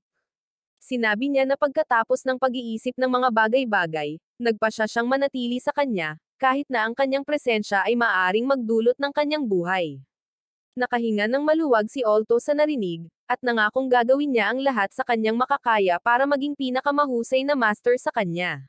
Nang tanungin niya kung mayroon siyang kailangan or gusto, sinabi niya sa kanya na gusto niya ng kiss, at itinuro ni Olto na ang pag-kiss ay isang bagay na palagi nilang ginagawa, kaya hindi na niya kailangang magtanong. Ipinaliwanag ni Vermil na gusto niyang simulan niya ang kiss, kaya't nilakasan ni Olto ang kanyang loob at kinas siya. Kinaumagahan, lumabas si Vermil sa silid na nakasuot ng uniporme ng paaralan, ngunit hindi niya ito sukat, at hindi siya pinayagan ng kanyang mga aset na may button ng maayos ang kanyang kamiseta. Nangako si Olto na kukuha siya ng isa pa pagkatapos ng paaralan, at hiniling sa kanya na pamahalaan ito dahil mahuhuli na sila sa paaralan. Sa ibang lugar, sa isang templo, tinalakay ng ilang hindi kilalang tao ang kabiguan ni Obsidian na makuha si Vermil. Sa likod ng mga ito ay nakalatag ang mga katawan ng maraming pari, ngunit naramdaman ng lalaki na ang isa sa kanila ay sumusubok sa kanya, kaya pinutol niya ang kanyang komunikasyon at kinuha ang papel na manika. Sinabi sa kanya ng kanyang kasabwat na bagaman nabigo si Obsidian, naging matagumpay ang kanyang pananaliksik. Pagkatapos, sinubukang sumalakay ng palihim na pari, ngunit hinampes siya ng kabalyero ng lalaki sa isang batong haligi. Bumalik sa academy, habang naglalakad sina Alto at Vermil papunta sa klase, naging sentro ng atensyon ng bawat lalaking sa loob ng 1 metrong radius ang kanyang sobrang malalaking asset. Kahit na nakarating na sila sa kanilang klase, ang kanyang mga asset pa rin ang layunin ng bawat lalaki, at ang mga kulturang lalaki ay nagpasalamat kay Alto sa pagdala kay Vermil upang pagpalain ang kanilang mga mata. Nang samobra na ang kanilang pagkilos, ang tanging matinong isa sa kanila ay nagsabi sa kanya na huwag pansinin ang mga lalaki at mag-focus sa paghahanda para sa nalalapit na bronze exams. Sa sandaling iyon napagtanto ni Alto na sa lahat ng nangyari kay Obsidian, nakalimutan na niya ang tungkol sa mga pagsusulit. Pagkatapos ay sinabi niya kay Vermil na kailangan nilang magtrabaho ng husto, at si Vermil, bilang tagapagtaguyod para sa mga sesyon, ay kinaladkad siya sa isang liblib na sulok upang maglaro ng 7 minutong sesyon. Sinubukan siyang pigilan ni Alto, ngunit sa sandaling ipinakita sa kanya ni Vermil ang kanyang mga assets, ang tulala ay sumuko at hinayaan siyang ikis siya hanggang sa siya ay malagutan ng hininga. Pagbalik nila sa klase, saglit lang silang umupo bago dumating ang mga miyembro ng student council at hiniling na sumama sa kanila. Pagdating nila sa council room, natakot si Alto na natuklasan nila ang sikreto ni Vermil. Gayunpaman, ginulat siya ni Elena sa pamamagitan ng paghingi ng paumanhin para sa kawalan ng kakayahan ng konseho na protektahan siya sa panahon ng insidente kay Obsidian. Ipinaalam din niya sa kanya na kahit na kinuha si Obsidian ng mga bantay ng lungsod, banta pa rin siya dahil nakahanap siya ng paraan upang makatakas mula sa kanyang selda. Sinabi niyang nakatakas siya bago siya matanong, kaya gusto nilang sabihin niya sa kanila ang lahat ng naaalala niya sa pakikipagtagpo niya kay Obsidian. Tiniyak sa kanya ni Alto na tutulungan niya sila sa abot ng kanyang makakaya, at iyon ay nangihinto ng babaeng tila kamukha ni Snow White ang magandang girl act. Maingat niyang tinanong si Alto kung may nangyari pa ba noong araw na iyon na hindi niya binanggit sa kanyang unang pahayag. Bago pa siya makasagot, tinutok ni Jessica ang kanyang espada sa kanyang leeg at ganoon din ang ginawa ni Shoji kay Vermil.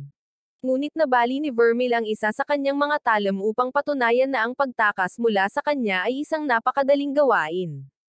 Pagkatapos ay sinabi sa kanya ni Shoji na tatapusin ni Jessica si Alto bago niya makuha ang susunod na talam. Dahil walang pagpipilian, sinabi ni Alto ang tungkol sa pagiging demonyo ni Vermil. Pagkatapos ng paghahayag na ito, umupo silang lahat, at ipinaliwanag niya ang lahat ng nangyari kay Obsidian ngunit tiniyak sa kanila na hindi masamang demonyo si Vermil. Sinabi niya na wala siyang pakialam kung ano ang mangyayari sa kanya hanggat nananatiling walang pinsala si Vermil, at hiniling sa kanya ni Elena na huwag siyang i-misinterpret, dahil wala siyang balak na isumbong siya sa mga guro. Sinabi ni Shoji na ito ay dahil hindi sila sigurado kung sino sa mga guro ang isang kaaway tulad ni Obsidian, kaya pinakamahusay na itago ang ilang impormasyon sa kanilang sarili. Hindi nagustuhan ni Jessica ang desisyong ito at nangatuwiran na hindi nila mapagkakatiwalaan ang isang demonyo, ngunit hiniling ni Elena sa kanya na huwag mag-alala dahil walang paraan na ipagkakanulo sila ni Vermil kapag ang buhay ni Alto ay nasa linya. Hindi nagtiwala si Vermil sa mapanlinlang na mangkukulam. Dahil tila lahat sa kanya ay kakaiba, kaya itinuro niya ito. Tiniyak sa kanya ni Elena na binibigyan lamang niya sila ng benepisyo ng pagdududa, at pagkatapos ay ginulat ang lahat sa pamamagitan ng paghiling kay Alto na sumali sa student council. Umaasang maunawaan ang kanyang dahilan sa pag-aalok sa kanya ng posisyon, tinanong ni Alto si Elena kung ang alok ay dahilan para mabantayan niya ito. Inamin niya na isa ito sa mga dahilan ngunit sinabing ang pangunahing dahilan ay dahil naniniwala siyang may potensyal ito, dahil ipinakita niya kay Chris kung sino ang boss. Tiniyak niya sa kanya na ang pagtatrabaho sa konseho ay isang madaling bagay hanggat pinapanatili niya si Vermil. Nang maglaon, sinabi ni Alto sa kanyang mga kaibigan kung paano siya naimbitahan na sumali sa konseho dahil humanga sila na natalo niya si Chris. Ang kanyang mga kaibigan ay masaya para sa kanya, at kahit na ipinakita nila ito sa iba't ibang paraan, ipinaalam nila sa kanya kung gaano nila siya ipinagmamalaki. Nang sumapit ang gabi at lahat ay nagsipunta na sa kani-kanilang mga silid, tinanong ni Vermil si Alto kung bakit sinusubukan niyang magmukhang mas emo kaysa sa ibang anime na bida. Ipinaliwanag ni Alto na siya ay talagang nababalisa dahil hindi niya gusto ang katotohanan na ang kanyang pagkakakilanlan ay kilala sa maraming tao. Higit sa lahat, pakiramdam niya ay nabuli siya sa pagsali sa student council at ngayon ay nawala ang kanyang kalayaan. Sinabi sa kanya ni Vermil na hindi niya iniisip na alam ng mga executive ng student council ang kanyang sikreto. Gayunpaman, binalaan niya siya na mag-ingat sa babae na iyon kanina, nakilala bilang Elena, dahil hindi siya nagtitiwala sa kanya. Sumagot si Alto na kung naging mas malakas lamang siya, ligtas pa rin ang lihim nito, ngunit dahil hindi, mas magsasanay siya na maging malakas at protektahan siya. Napagtantong suot niya ang kanyang puso sa kanyang manggas, nagsimulang makaramdam si Alto sa sarili, ngunit sinabi sa kanya ni Vermil na gusto niya ang kanyang katapatan. Nangako siya na tutulungan niya itong lumakas, ngunit dahil siya ay isang kultural na babae, ang kanyang ideya ng pagtulong ay ibang-iba sa kanya. Ito ay naging malinaw kay Alto nang simulan niyang alisin ang kanyang kamiseta. Kaya, pinigilan niya ito at sinabing mali ang ginagawa niya, ngunit nagpa siya pa rin si Vermil na asarin siya. Kinabukasan, pumunta si Alto para ipagpatuloy ang tungkulin bilang miyembro ng student council, ngunit nang buksan nila ni Vermil ang pinto ng meeting room, sinalubong sila ng paningin ni Chris, Elena, at Jessica, na pawang naka-half dress. Pagkatapos nilang magbihis, sinaway ni Jessica si Alto dahil sa pagpasok nila sa kanilang dancing class, ngunit hinayla siya nina Elena at Chris para maging katulad ni Elsa at hinayaan ito dahil kasalanan nila kung bakit hindi nila nilak ang pinto noong una. Nang sa wakas ay nagayos na silang lahat, ipinakita sa kanila ni Elena ang isang piraso ng paper doll na kanyang nakalaban. Sinubukan ni Chris na tuklasin kung anong uri ng salamangka ang ginamit dito, ngunit hindi niya magawa at tinanong niya si Elena kung mas may alam ang mga city guard. Sinabi ni Elena na walang record ng magic na ginamit sa Bank of Magics. Ayon sa ulat ng pagsisiyasat, ang magic formula na naka-embed sa papel ay masyadong advanced para kahit na ang mga golden square ay hindi ito matukoy, kaya ang kanilang pinakamahusay na mapagpipilian ay ang taong nasa likod nito ay isang platinum square mage. Kasabay nito, sa isang lihim na laboratorio, ang dalawang hindi kilalang mage, sina Lolet at Heliodol, na sumalakay sa templo, ay pumunta upang makipagkita kay Komaya, ang mage na kumokontrol sa manika na nilabanan ni Elena. Nang makakita ni Komaya si Lolet, tinanong niya kung bakit sila nahuli, at ipinaliwanag ni Lolet na ito ay dahil nahihirapan silang kunin sa High Priest ang kanilang mga hinihingi. Nang marinig ito, sinabi ni Komaya na ang High Priest ay ang pinakabihasang banal na salamangkero sa mga Platinum Squares at nagtanong kung paano nila nagawang kumbansihin siya. Diretsyong sinabi ni Lolet sa kanya na tinapos niya ang kontrata ng lalaki sa buhay, dahilan para mapatingin siya dito sa inis. Hindi pinansin ang kanyang inis, kinuha ni Lolet ang mga larawan ni Alto at Vermil mula sa kung saan sila nakapin at sinabi kay Komaya na tatapusin na nila ang trabaho na hindi niya kayang gawin. Pagkaraan ng mga araw, napanaginipan ni Alto na siya ay nasa isang lungsod na nawasak, at ang tanging tao sa paligid ay isang batang Vermil na umiiyak at humihingi ng tawad sa walang partikular na tao. Bigla siyang dinala sa isang silid na puno ng mga screen, at habang lumilingon siya sa paligid, isang babaeng nakaupo doon ang nagtanong kung ano ang nararamdaman niya para kay Vermil. Nagulat sa kanyang presensya at sa kanyang tanong, nakatayo doon si Alto na nakatitig sa kanya na parang tulala. Pagkatapos ay iniunat ng babae ang kanyang mga kamay at sinabi sa kanya na mayroon siyang dalawang landas na mapagpipilian. Ang una ay ang landas ng katarungan, at ang pangalawa ay ang landas ng pagkawasak. Hindi maintindihan ni Alto kung saan siya pupunta sa kanyang mga misteryosong mensahe, kaya hindi siya nagsalita ng anuman habang lumulutang ito palapit sa kanyang mukha. Ang sumunod na nalaman niya, nagising siya sa kwarto niya, iniisip kung ano ang panaginip na iyon at kung sino ang babae. Makalipas ang ilang oras, natagpuan siya ni Vermil na nag-aaral sa kanyang mesa at sinubukan siyang iparelax sa kama. Sinabi niya sa kanya na hindi pwede, kailangan niyang mag-aral para sa paparating na bronze exams, na pinipilit siya ng student council na makapasa. Nang matapos niya ang kanyang paliwanag, tumingin siya kay Vermil at sa wakas ay napagtanto niyang wala itong damit, kaya tinanong niya kung hanggang kailan siya magpapatuloy sa ganoong paraan. Tumawa lang si Vermil at sinabi sa kanya na kung gusto niyang pumasa sa kanyang mga praktikal na pagsusulit, hindi niya kailangang idikit ang kanyang ilong sa isang libro, kaya hinayla siya nito kasama niya. Nahulog siya sa katawan niya, kasama ang mukha sa pagitan ng kanyang mga asset, at habang nakahiga siya, sinabi niya sa kanya na tutal gagamitin niya siya para sa mga pagsusulit, kailangan niya ang lahat ng mana na maibibigay nito sa kanya.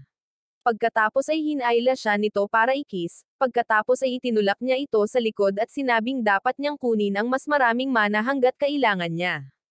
Kinaumagahan ng pagsusulit, kinuha ni Olto ang libro kung saan noon tinatakan si Vermil kasama niya dahil nagmamadali siya. Habang papunta sa exam center, napansin ni Lilia na kakaibang nakatingin sa kanila ang mga estudyante at itinuro ito sa kanyang mga kaibigan. Sinabi ni Cheryl na ito ay dahil alam nilang sila ay mula sa nag-iisang akademya sa bansa kung saan hindi bababa sa 50% ng kanilang mga estudyante ang nakapasa sa bronze exams. Sa madaling salita, napupuot sila sa kanila dahil matalino sila. Nagpatanong ito kay Lilia kung paano nakapasa ang isang ganap na tulala na tulad ni Marcos sa kanilang paaralan, na tumanggap lamang ng mga estudyante na ang mga IQ ay karibal kay Einstein. Ipinagmamalaki ni Marcos na ang kanyang tagumpay sa entrance exam ay dahil sa kanyang lihim na sandata, na tumanggi siyang ibunyag. Sa exam center, nagtipon sila sa isang silid na may bowl ang kristal na may nagninangas na apoy sa loob nito. Hindi nagtagal, kinausap sila ng isang lalaking nagngangalang Kuminga, at ipinaalam niya sa kanila na ang kanilang praktikal na pagsusulit ay tungkol sa paglipat ng mana. Aniya, ang bowl ang kristal ay magsisilbing in para sa pagsukat ng dami at kalidad ng kanilang mana. Nang higit pa, ipinaliwanag niya na para makapasa sa pagsusulit, kailangan nilang ibigay sa apoy ang pinakamaraming mana hanggat kaya nila, sinasabi na ang dami ng mana na ibubuhos sa apoy ay magdedetermina kung anong grado ang kanilang matatanggap. Nagsimulang mag-usap ang mga mag-aaral sa isa't isa, na sinasabing napakadali ng pagsusulit, ngunit alam ni Olto na higit pa ito sa ipinahayag ng koronel. Hindi nagtagal ay naging malinaw na tama ang pangangatuwiran ni Olto dahil lahat ng nauna sa kanya, or sa kanyang mga kaibigan ay nagpupumilit na magbigay ng makatwirang halaga ng mana sa apoy. Nang tawagin si Lilia, kumpiyansa siyang umakyat sa entablado at tinawag ang kanyang pamilyar na tulungan siya. Tila, hindi tulad ng iba pang mga tulala na nauna sa kanya, naisip niya na kailangan niyang itapat ang kanyang mana sa apoy at hindi ang bowl ang kristal. Kasama ang kanyang pamilyar, ipinadala ni Lilia ang kanyang mana sa apoy, na naging sanhi ng pagtaas nito. Namangha ang iba pang mga estudyante, at binati siya ng koronel para sa isang mahusay na trabaho, na naging dahilan ng kanyang pagmamalaki. Ang sumunod ay isang mayabang na lalaki na malinaw na galit sa kanya ang barbero, at ipinagmalaki niya na ipapakita niya kay Lilio kung ano ang tunay na kapangyarihan. Sa kabutihang palad, matagumpay niyang nailagay ang kanyang mana sa pamamagitan ng pag-channel ng mas maraming mana kaysa sa ipinadala ni Lilio sa apoy. Sumunod na nagpatuloy si Cheryl, at gaya ng inaasahan, nagtagumpay siya sa pagsusulit. Gayunpaman, si Prinsipe Marcos, ang walang silbing tao, ay nagpumiglas at halos hindi makakuha ng passing grade. Ang assistant ng koronel ay nagkomento sa kung paano maayos ang kalagayan ng mga mag-aaral sa Ortigia Academy, ngunit ang lalaki ay hindi humanga. Nang turn na ni Olto, sinamahan siya ni Vermil sa entablado, dahilan para kulitin siya ng mga estudyante na kailangan niyang hawakan ang kanyang mga kamay habang kinukuha niya ang kanyang mga pagsusulit. Hindi sila pinansin ni Olto at itinoon ang atensyon sa bola, sinusubukang itap ang kanyang inner self. Sa kalaunan, nalaman niya na bagaman ang kristal ay ginawa upang gabayan ang mana ng direkta sa apoy, ang dami ng mana na umabot sa apoy ay nakasalalay sa kung aling bahagi ng kristal ang mahawakan. Napagpasyahan niya na ang likod ay magbibigay daan sa kanya upang ihatid ang higit pang mana sa apoy, kaya tinanong niya ang koronel kung magagawa niya iyon. Sinabi sa kanya ng lalaki na pwedeng niyang gawin, dahil lihim siyang humanga na si Olto ay nalaman ang tunay na pagsubok, na sukatin ang kanilang mga kakayahan na maunawaan at intindihin ang mga magic formula. Napansin din niya na natuklasan ni Olto ang pinakamagandang lugar upang ibigay ang kanyang mana sa kristal upang palakihin ang apoy. Gayunpaman, nang sinubukan ni Olto na i-channel ang mana mula sa lugar na iyon, pinayuhan siya ni Vermil na huwag. Pagkatapos ay lumipat si Olto sa gilid, na ikinagulat ng koronel, dahil iyon ang pinakamahirap na lugar kung saan matustusan ang mana, ngunit pinatunayan ni Olto na siya ang bida sa pamamagitan ng pagdaloy ng napakaraming mana sa kristal na ang apoy ay naging pilak. Habang nagmamasid ang koronel sa pagkabigla, humakbang si Vermil palapit kay Olto at hinikayat itong magpakitang gilas, kaya't inilagay niya ang mas maraming mana sa kristal at nasira ito. Sa pag-aakalang papagalitin siya, nagsimulang humingi ng tawad si Olto sa pagsira sa kristal at tinanong kung nabigo siya dahil dito. Tiniyak sa kanya ng nagtatakang koronel na wala siyang problema, at sinabi sa kanya na naipasa niya ang praktikal na pagsusulit ng may maliwanag na kulay. Pagkaalis ni Olto kasama ang kanyang mga kaibigan, dinampot ng assistant ang isang piraso ng kristal at tinanong kung ito ay may depekto. Bago ang mga pagsusulit, tiniyak sa kanya ng koronel na walang mali sa kristal at sinabing nakakagulat na ang isang binatang mage ay maaaring masira ang isang bagay na kahit na ang platinum mages ay mahirap gawin. Maya-maya, lumabas si Olto at ang kanyang mga kaibigan para uminom ng tsaa. Habang hinihintay nilang magsimula ang mga nakasulat na pagsusulit, pinuri siya ng kanyang mga kaibigan dahil sa kakayahan niyang basagin ang kristal, at sinabi sa kanya ni Cheryl na maswerte siya, dahil hindi na kailangang bayaran ang mga pinsala. Inilayo ang usapan kay Olto. Tinanong ni Lilia si Marcos kung bakit hindi niya ginamit ang tinatawag niyang secret weapon, at sinabi niya rito na para lamang ito sa written exam. Ang lalaki ay naglabas ng isang enchanted six-sided pencil, na sinabi niyang susi niya sa tagumpay. Tumingin sa kanya si Cheryl na parang ngayon lang niya napagtanto na siya ang embodiment ng kawalang isip, kaya sinubukan ni Lilia na iligtas sila sa higit pa sa lalaking iyon sa pamamagitan ng pag-iiba ng usapan. Tinanong niya kung mayroon bang nakakuha ng perpektong marka sa mga bronze exams, at sinabi ni Cheryl na oo. Ayon sa kanyang narinig, mayroong isang mage na nakakuha ng perpektong marka sa bawat rank exam, at siya ay isang platinum mage na ngayon. Natakot si Olto matapos itong marinig, ngunit tiniyak sa kanya ni Vermil na tatapusin niya ang mga written exam gaya ng ginawa niya sa praktikal. Ay nalalayan siya ni Lilia, sinabihan siyang huwag maging walang isip at harapin ang pagsusulit dahil hindi mahalaga kung sino ang top scorer basta makapasa sila. Matapos maghiwalay ang grupo, nagpunta sina Olto at Vermil sa isang nakatagong sulok upang magpalit ng mana, ngunit habang ginagawa nila ito, sinabi ni Olto kay Vermil na hindi niya kailangan ng mana para sa mga written exam. Tila walang pakialam si Vermil sa sinabi nito sa kanya na ramdam niya na gusto siya ng puso nito, kaya pinagbigyan niya ito at ipinagpatuloy ang pagkiss sa kanya. Pagkatapos ng kanilang mana sesyon, sumugod sila sa kung saan gaganapin ang mga pagsusulit, at nagreklamo si Olto tungkol sa pagpapahuli sa kanya ni Vermil. Itinuro niya na hindi siya nagreklamo nang ang kanyang labi ay dumampi sa kanyang labi, ngunit patuloy pa rin itong nagrereklamo. Maya-maya lang ay dumaan sa kanila ang may kakaiba na haircut, at si Olto ay palihim na binati siya ng swerte. Matapos tumungo ang lalaki sa banyo, nagreklamo siya sa kanyang sarili tungkol sa kung paano ang mga mag-aaral ng Ortigia ay kumikilos ng mataas at makapangyarihan. Bigla niyang napansin si Lolet na nakatayo sa likuran niya sa salamin at sinabihan siyang umalis. Gayunpaman, nang sinubukan niyang lumayo, hinayla ni Loli ang isang sandata, at habang nakahiga siya sa sahig, kinuha niya ang kanyang tiket sa pagsusulit. Nang sa wakas ay oras na para sa pagsusulit, nagmadaling nakarating si Olto sa bulwagan ng pagsusulit bago siya masarahan dahil hinayaan niyang kumbensihin siya ng kanyang walang sawang demonyong babae na pumunta para sa isa pang mana session. Pagdating nila, inutusan niya si Vermil na humanap ng lugar para magpalipas ng oras, dahil bawal pumasok ang mga pamilyar sa bulwagan. Pagkatapos ay pumunta siya sa kanyang upuan, at habang iniisip niya kung sino ang uupo sa tabi niya, dumating si Lolet at umupo sa upuan. Ilang sandali matapos magsimula ang mga pagsusulit, napansin ni Olto na natutulog si Lolet at nag-isip kung paano makakatulog ang estudyanteng ito sa ganoong mahalagang oras. Gayunpaman, napagpasyahan niyang hindi wala siyang paki kung ang estudyante ay determinadong mabaigo at nagpatuloy sa kanyang mga pagsusulit. Ilang sandali pa, nagising si Lolet mula sa kanyang pagkakatulog at nagsimulang maghanda para simulan ang pagsusulit. Napatingin si Olto sa orasan, at napagtanto niyang hindi magkakaroon ng sapat na oras si Lolet para sagutin ang mga tanong. Gayunpaman, pinatunayan ni Lolet kung gaano katama ang taong lumikha ng kasabihang never judge a book by its cover, sa pamamagitan ng pagtatapos ng pagsusulit sa loob ng ilang minuto. Lumingon siya kay Olto at nagsimulang sabihin sa kanya ang mga sagot, dahilan para mapag-alitan sila ng examiner sa kanilang pag-uusap. Nenas, lumayo si Lolet at nagsimulang magreklamo tungkol sa kung gaano kawalang isip ang examiner para sirain ang kanyang kasiyahan. Sinabihan siya ni Olto na huminto sa pagungal na parang overspoiled brat at panatilihing mahina ang boses habang nasa kalagitnaan sila ng pagsusulit.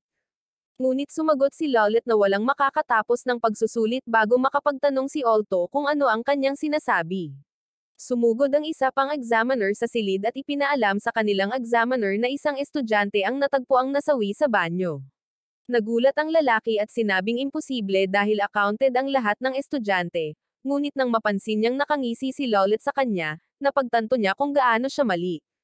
Biglang nagsimulang masira ang sahig ng silid, at mula sa ilalim nito ay lumabas ang prototype transformer, kung saan dumapo si Lollet sa kanyang maliit na ilalim. Narinig ang kaguluhan sa buong campus, at agad na binuksan ni Vermeil ang protective demon mode. Pagbalik sa loob, tinanong ni Alto si Lollet kung sino siya, at sumagot siya na siya ang kontrabida ng art na ito at sinabing alam niya kung sino si Alto at kung ano ang sikreto niya. Bago makapagtanong si Alto kung paano niya ito nakilala, hiniling ng instructor na sumuko si Lollet at nagsimulang lumikha ng mga magic circle. Sa halip na tumugon, ginamit ni Lollet ang golem para piluan ang kanyang braso na parang surot at buhatin siya. Sa kabutihang palad, dumating ang koronel sa oras at sinipa ang kamay ng golem bago iligtas ang instructor. Halos agad-agad, sumabog si Vermeil sa bintana at hiniling kay Alto na ay back up siya habang naglunsad siya ng pag-atake sa golem. Gayunpaman, hinarang ng golem ang pag-atake at si Lollet ay natawa sa kanilang kalunos-lunos na mga pagtatangka, bago pinuri ang koronel sa pamamahalang basagin ang kanyang golem. Sinabi ng koronel kay Lollet na kilala niya kung sino siya at tinawag siyang Light of Heaven's Will, na sinasabing siya ang pinakabatang mage na na-promote sa Platinum Square. Napagtanto nito si Alto na si Lollet ang sinabi sa kanila ni Cheryl na mage at nagsimulang magtaka kung bakit niya ito ginagawa. Tila nababasa ang kanyang isip, tinanong ng koronel si Lollet kung ano ang kanyang ginagawa, dahil napansin niyang pinayagan niyang makatakas ang mga estudyante. Tumugon si Lollet sa pamamagitan ng paglikha ng isang magic staff mula sa isang flower bud, at ginamit ang magic staff na iyon upang bigyan ang kanyang golem ng ilang malalaking canyon. Sa labas, nakipagtalo si Lilia sa mga sundalo na hindi pumayag sa kanya na pumasok. Bumalik sina Cheryl at Marcos sa loob ng gusali para iligtas si Alto. Sa swerte, nag-ambala ang mga sundalo sa pagdating ng mga reinforcement, kaya pumuslit si Lilia ng mabilis at tumakbo papasok. Kaagad, hinabol nila siya, ngunit sa kanilang labis na pagkagulat, lahat sila ay nauwi muli sa labas. Napag-isipan ni Cheryl na may nagsagawa ng transference spell, na pumipigil sa kanila na pumasok sa gusali. Ang taong iyon ay kagagawa ni Heliodol, at siya ay nakaupo sa isang malapit na puno at pinapanood sila habang sinusubukan nilang maghanap ng paraan upang kontrahin ito. Pagbalik sa loob, kontrolado ni Lollet ang kanyang golem sa katumpakan ng isang pro-gamer, at kahit gaano pa kahirap na subukan ni Alto, Vermeil, or ng Colonel, hindi nila ito natalo at napahirapan ng husto. Sa kalaunan, si Vermeil ay nahuli ng golem, at ito ay ikinagalit ni Alto, kaya't hiniling niya na agad siyang palayain ni Lollet.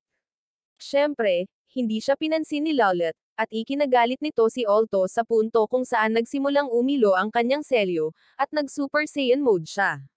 Nakilala ni Lollet ang gintong mana na nakapalibot kay Alto bilang mana ng isang demonyo, na hindi nakakagulat, dahil pamilyar niya si Vermeil. Pagkatapos ay nag-activate si Alto ng magic circle at pinaputukan ang crystal sa golem, na sinira ang brasong humahawak kay Vermeil at pinalaya siya. Pinagtawanan siya ni Lollet dahil sa pagiging seryoso at lumikha ng higit pang mga golem, ngunit madaling ibinaba ni Alto ang mga ito. Pinalakas din niya ang kanyang mana bago sinubukang suntukin si Lollet sa mukha, ngunit tinawag ni Lollet ang kanyang kabalyero, na tinusok si Alto gamit ang kanyang lance at binuhat siya.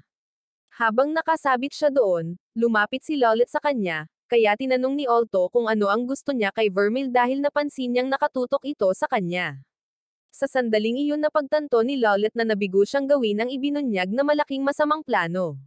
Pagkatapos ay sinabi niya kay Alto na gagamitin nila ang kanyang kapangyarihan para sirain ang mundo, na nag-trigger kay Alto. Kaya, ginamit niya ang kanyang mga kamay para mabali ang sibat na humawak sa kanya at sinubukang salakayin si Lollet. Sa kasamaang palad, si Lollet ay isang karate specialist, kaya madali niyang pinabagsak si Alto at sinabihan siyang magpahinga, dahil magsisimula na ang tunay na saya. Sinubukan ni Vermeil na ipaghiganti ang kanyang master sa pamamagitan ng pagbabago sa kanyang anyo ng demonyo, ngunit bago siya maka-atake, Ginapos siya ni Lollet sa mga tanikala at gumamit ng magic key para i-lock ito. Nang bumagsak siya sa lupa na walang malay, sinubukan siyang lapitan ni Lollet, ngunit hinawakan ni Olto ang binti nito para pigilan ang pagkuha sa kanya. Sinipa siya ni Lollet at pagkatapos ay inutusan ang kanyang kabalyero na pasabogon siya sa limot, ngunit bago iyon mangyari, nagsimulang umilo ang libro sa bag ni Olto, at naabsorb ang pagsabog. Pagkatapos ay lumutang ito patungo kay Olto, at habang nanonood siya, nagpakita ang isang magic circle sa bukas na mga pahina nito. Mula sa bilog na iyon ay lumabas ang babaeng nakatagpo ni Olto sa kanyang mga panaginip, at ipinakilala niya ang kanyang sarili bilang ang Mage of Beginnings. Ibinunyag din niya na siya ang nagbuklod kay Vermeil sa loob ng libro.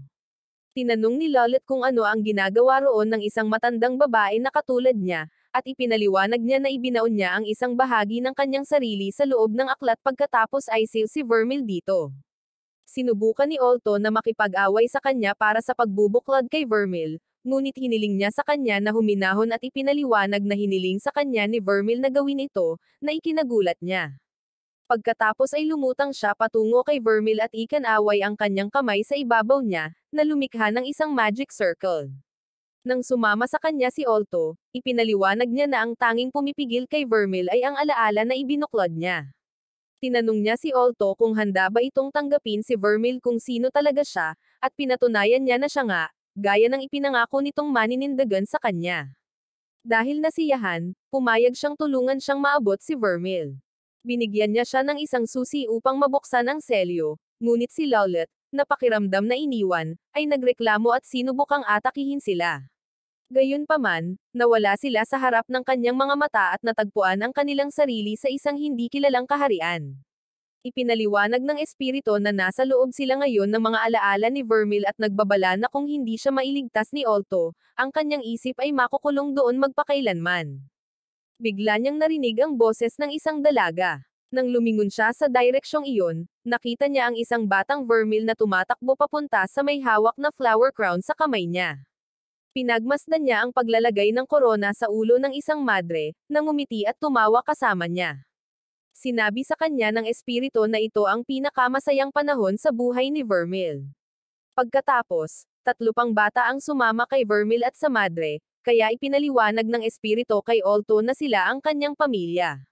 Nang maglaon, sa hapunan sa kanilang bahay, halos mabulunan si Vermeil sa kanyang pagkain, kaya't si Mela, ang nakatatandang babae, ay pinagalitan siya sa pagmamadali nito.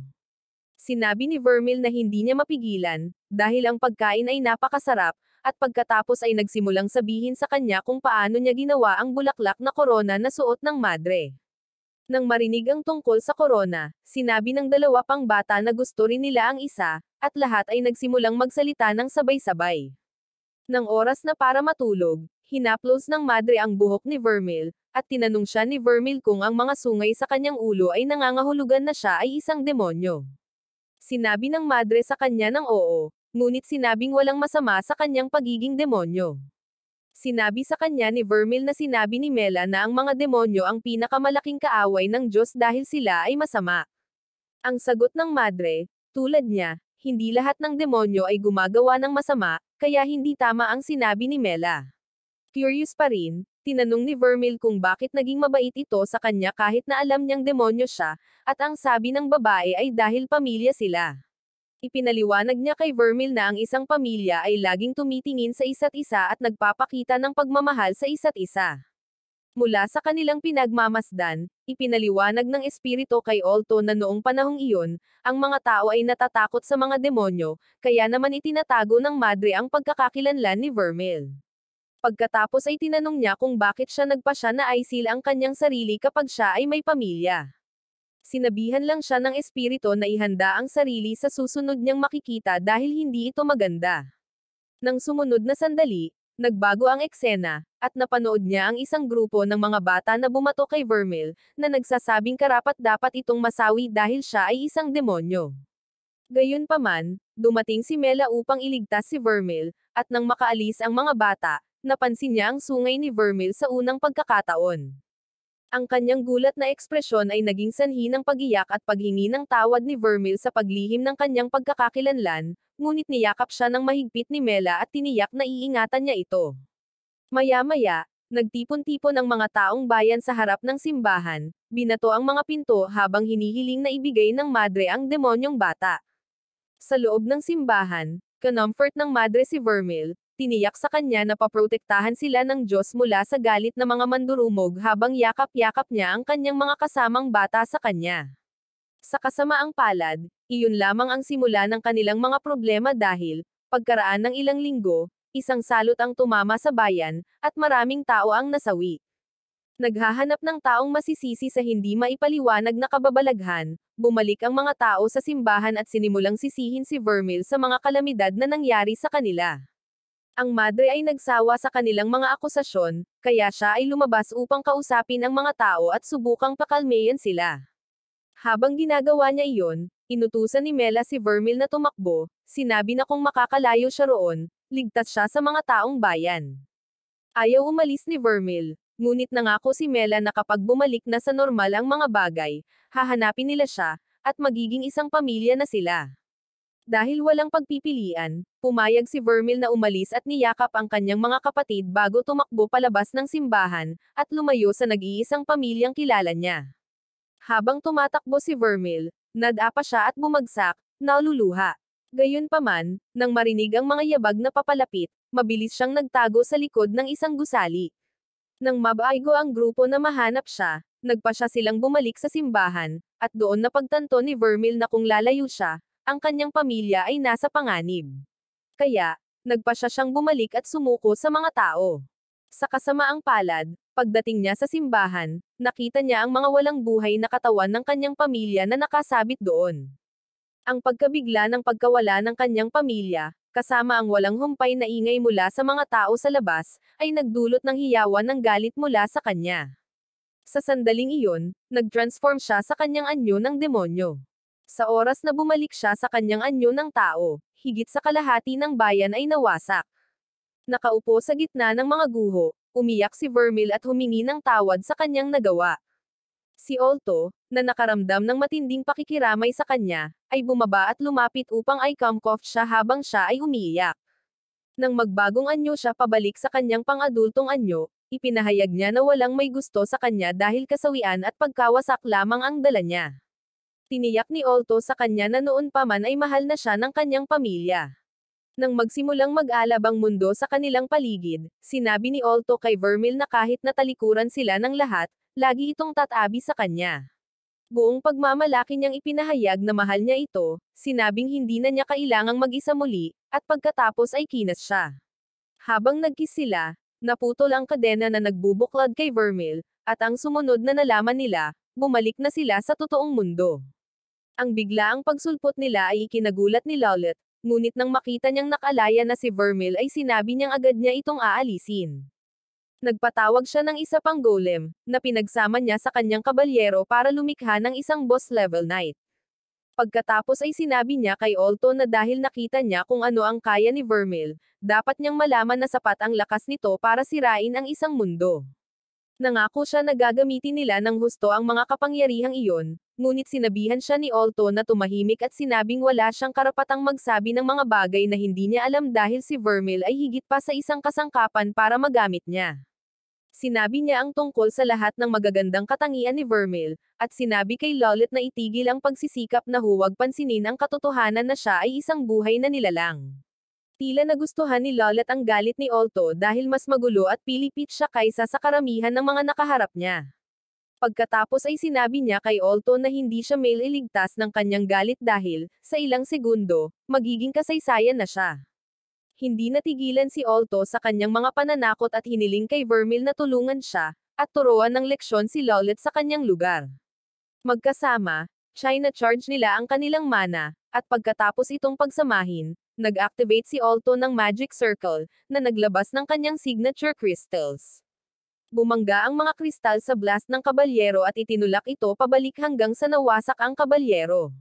Nang makitang nawasak ang kanyang laruan, nagalit si Lollet at nagpa siya na oras na para patunayan na hindi lang siya isang karaniwang kontrabida. Gayunpaman, Bago niya maipakita ang kanyang tunay na kakayahan, lumabas si Heliodol sa isang portal at ipinaalam sa kanya na tapos na ang kanilang oras, at ubili na paatras si Lolet. Habang naghahanda para pumasok sa portal, hiniling ni Olto na malaman ang kanilang mga plano, ngunit sinabihan lang siya ni Heliodol na patuloy na manghula at nangakong babalik para tapusin ang laban. Sinubukan silang habulin ni Olto, ngunit pinigilan siya ni Vermil. Nang lumingon siya para kausapin siya, napansin niya ang espiritong nakatayo sa tabi niya at napasigaw siya sa gulat. Ang espirito, na nagngangalang Fatima, ay nagbabala kay Olto na hanggat pinili niyang manatili sa tabi ni Vermil, dapat siyang maging handa na harapin ang pagsalungat ng mundo. Tiniyak sa kanya ni Olto na walang makakapigil sa kanya na iwanan si Vermil at nangakong lalakas siya para maprotektahan niya ito. Pagkatapos ay hiniling sa kanya ni Fatima na tuparin ang kanyang pangako bago mawala. Nang makaalis na siya, bumalik ang gusali sa orihinal nitong anyo, at tumalon si Lilia kay Olto nang bumukas ang mga pinto. Makalipas ang ilang araw, nakipag-sparring si Olto kay Jessica, na madaling tumalo sa kanya. Nang sumali si Chris sa kanila, mas masahol pa ang ginawa niya kay Olto kaysa kay Jessica at hiniling niya na sana hindi na lang siya tumanggi sa kanya noong una. Pagkatapos ng kanilang sesyon ng pagsasanay, nagpasalamat si Olto sa mga babae sa pagsang-ayon na sanayin siya, at tinanong siya ni Jessica kung bakit siya nagsisikap na lumakas.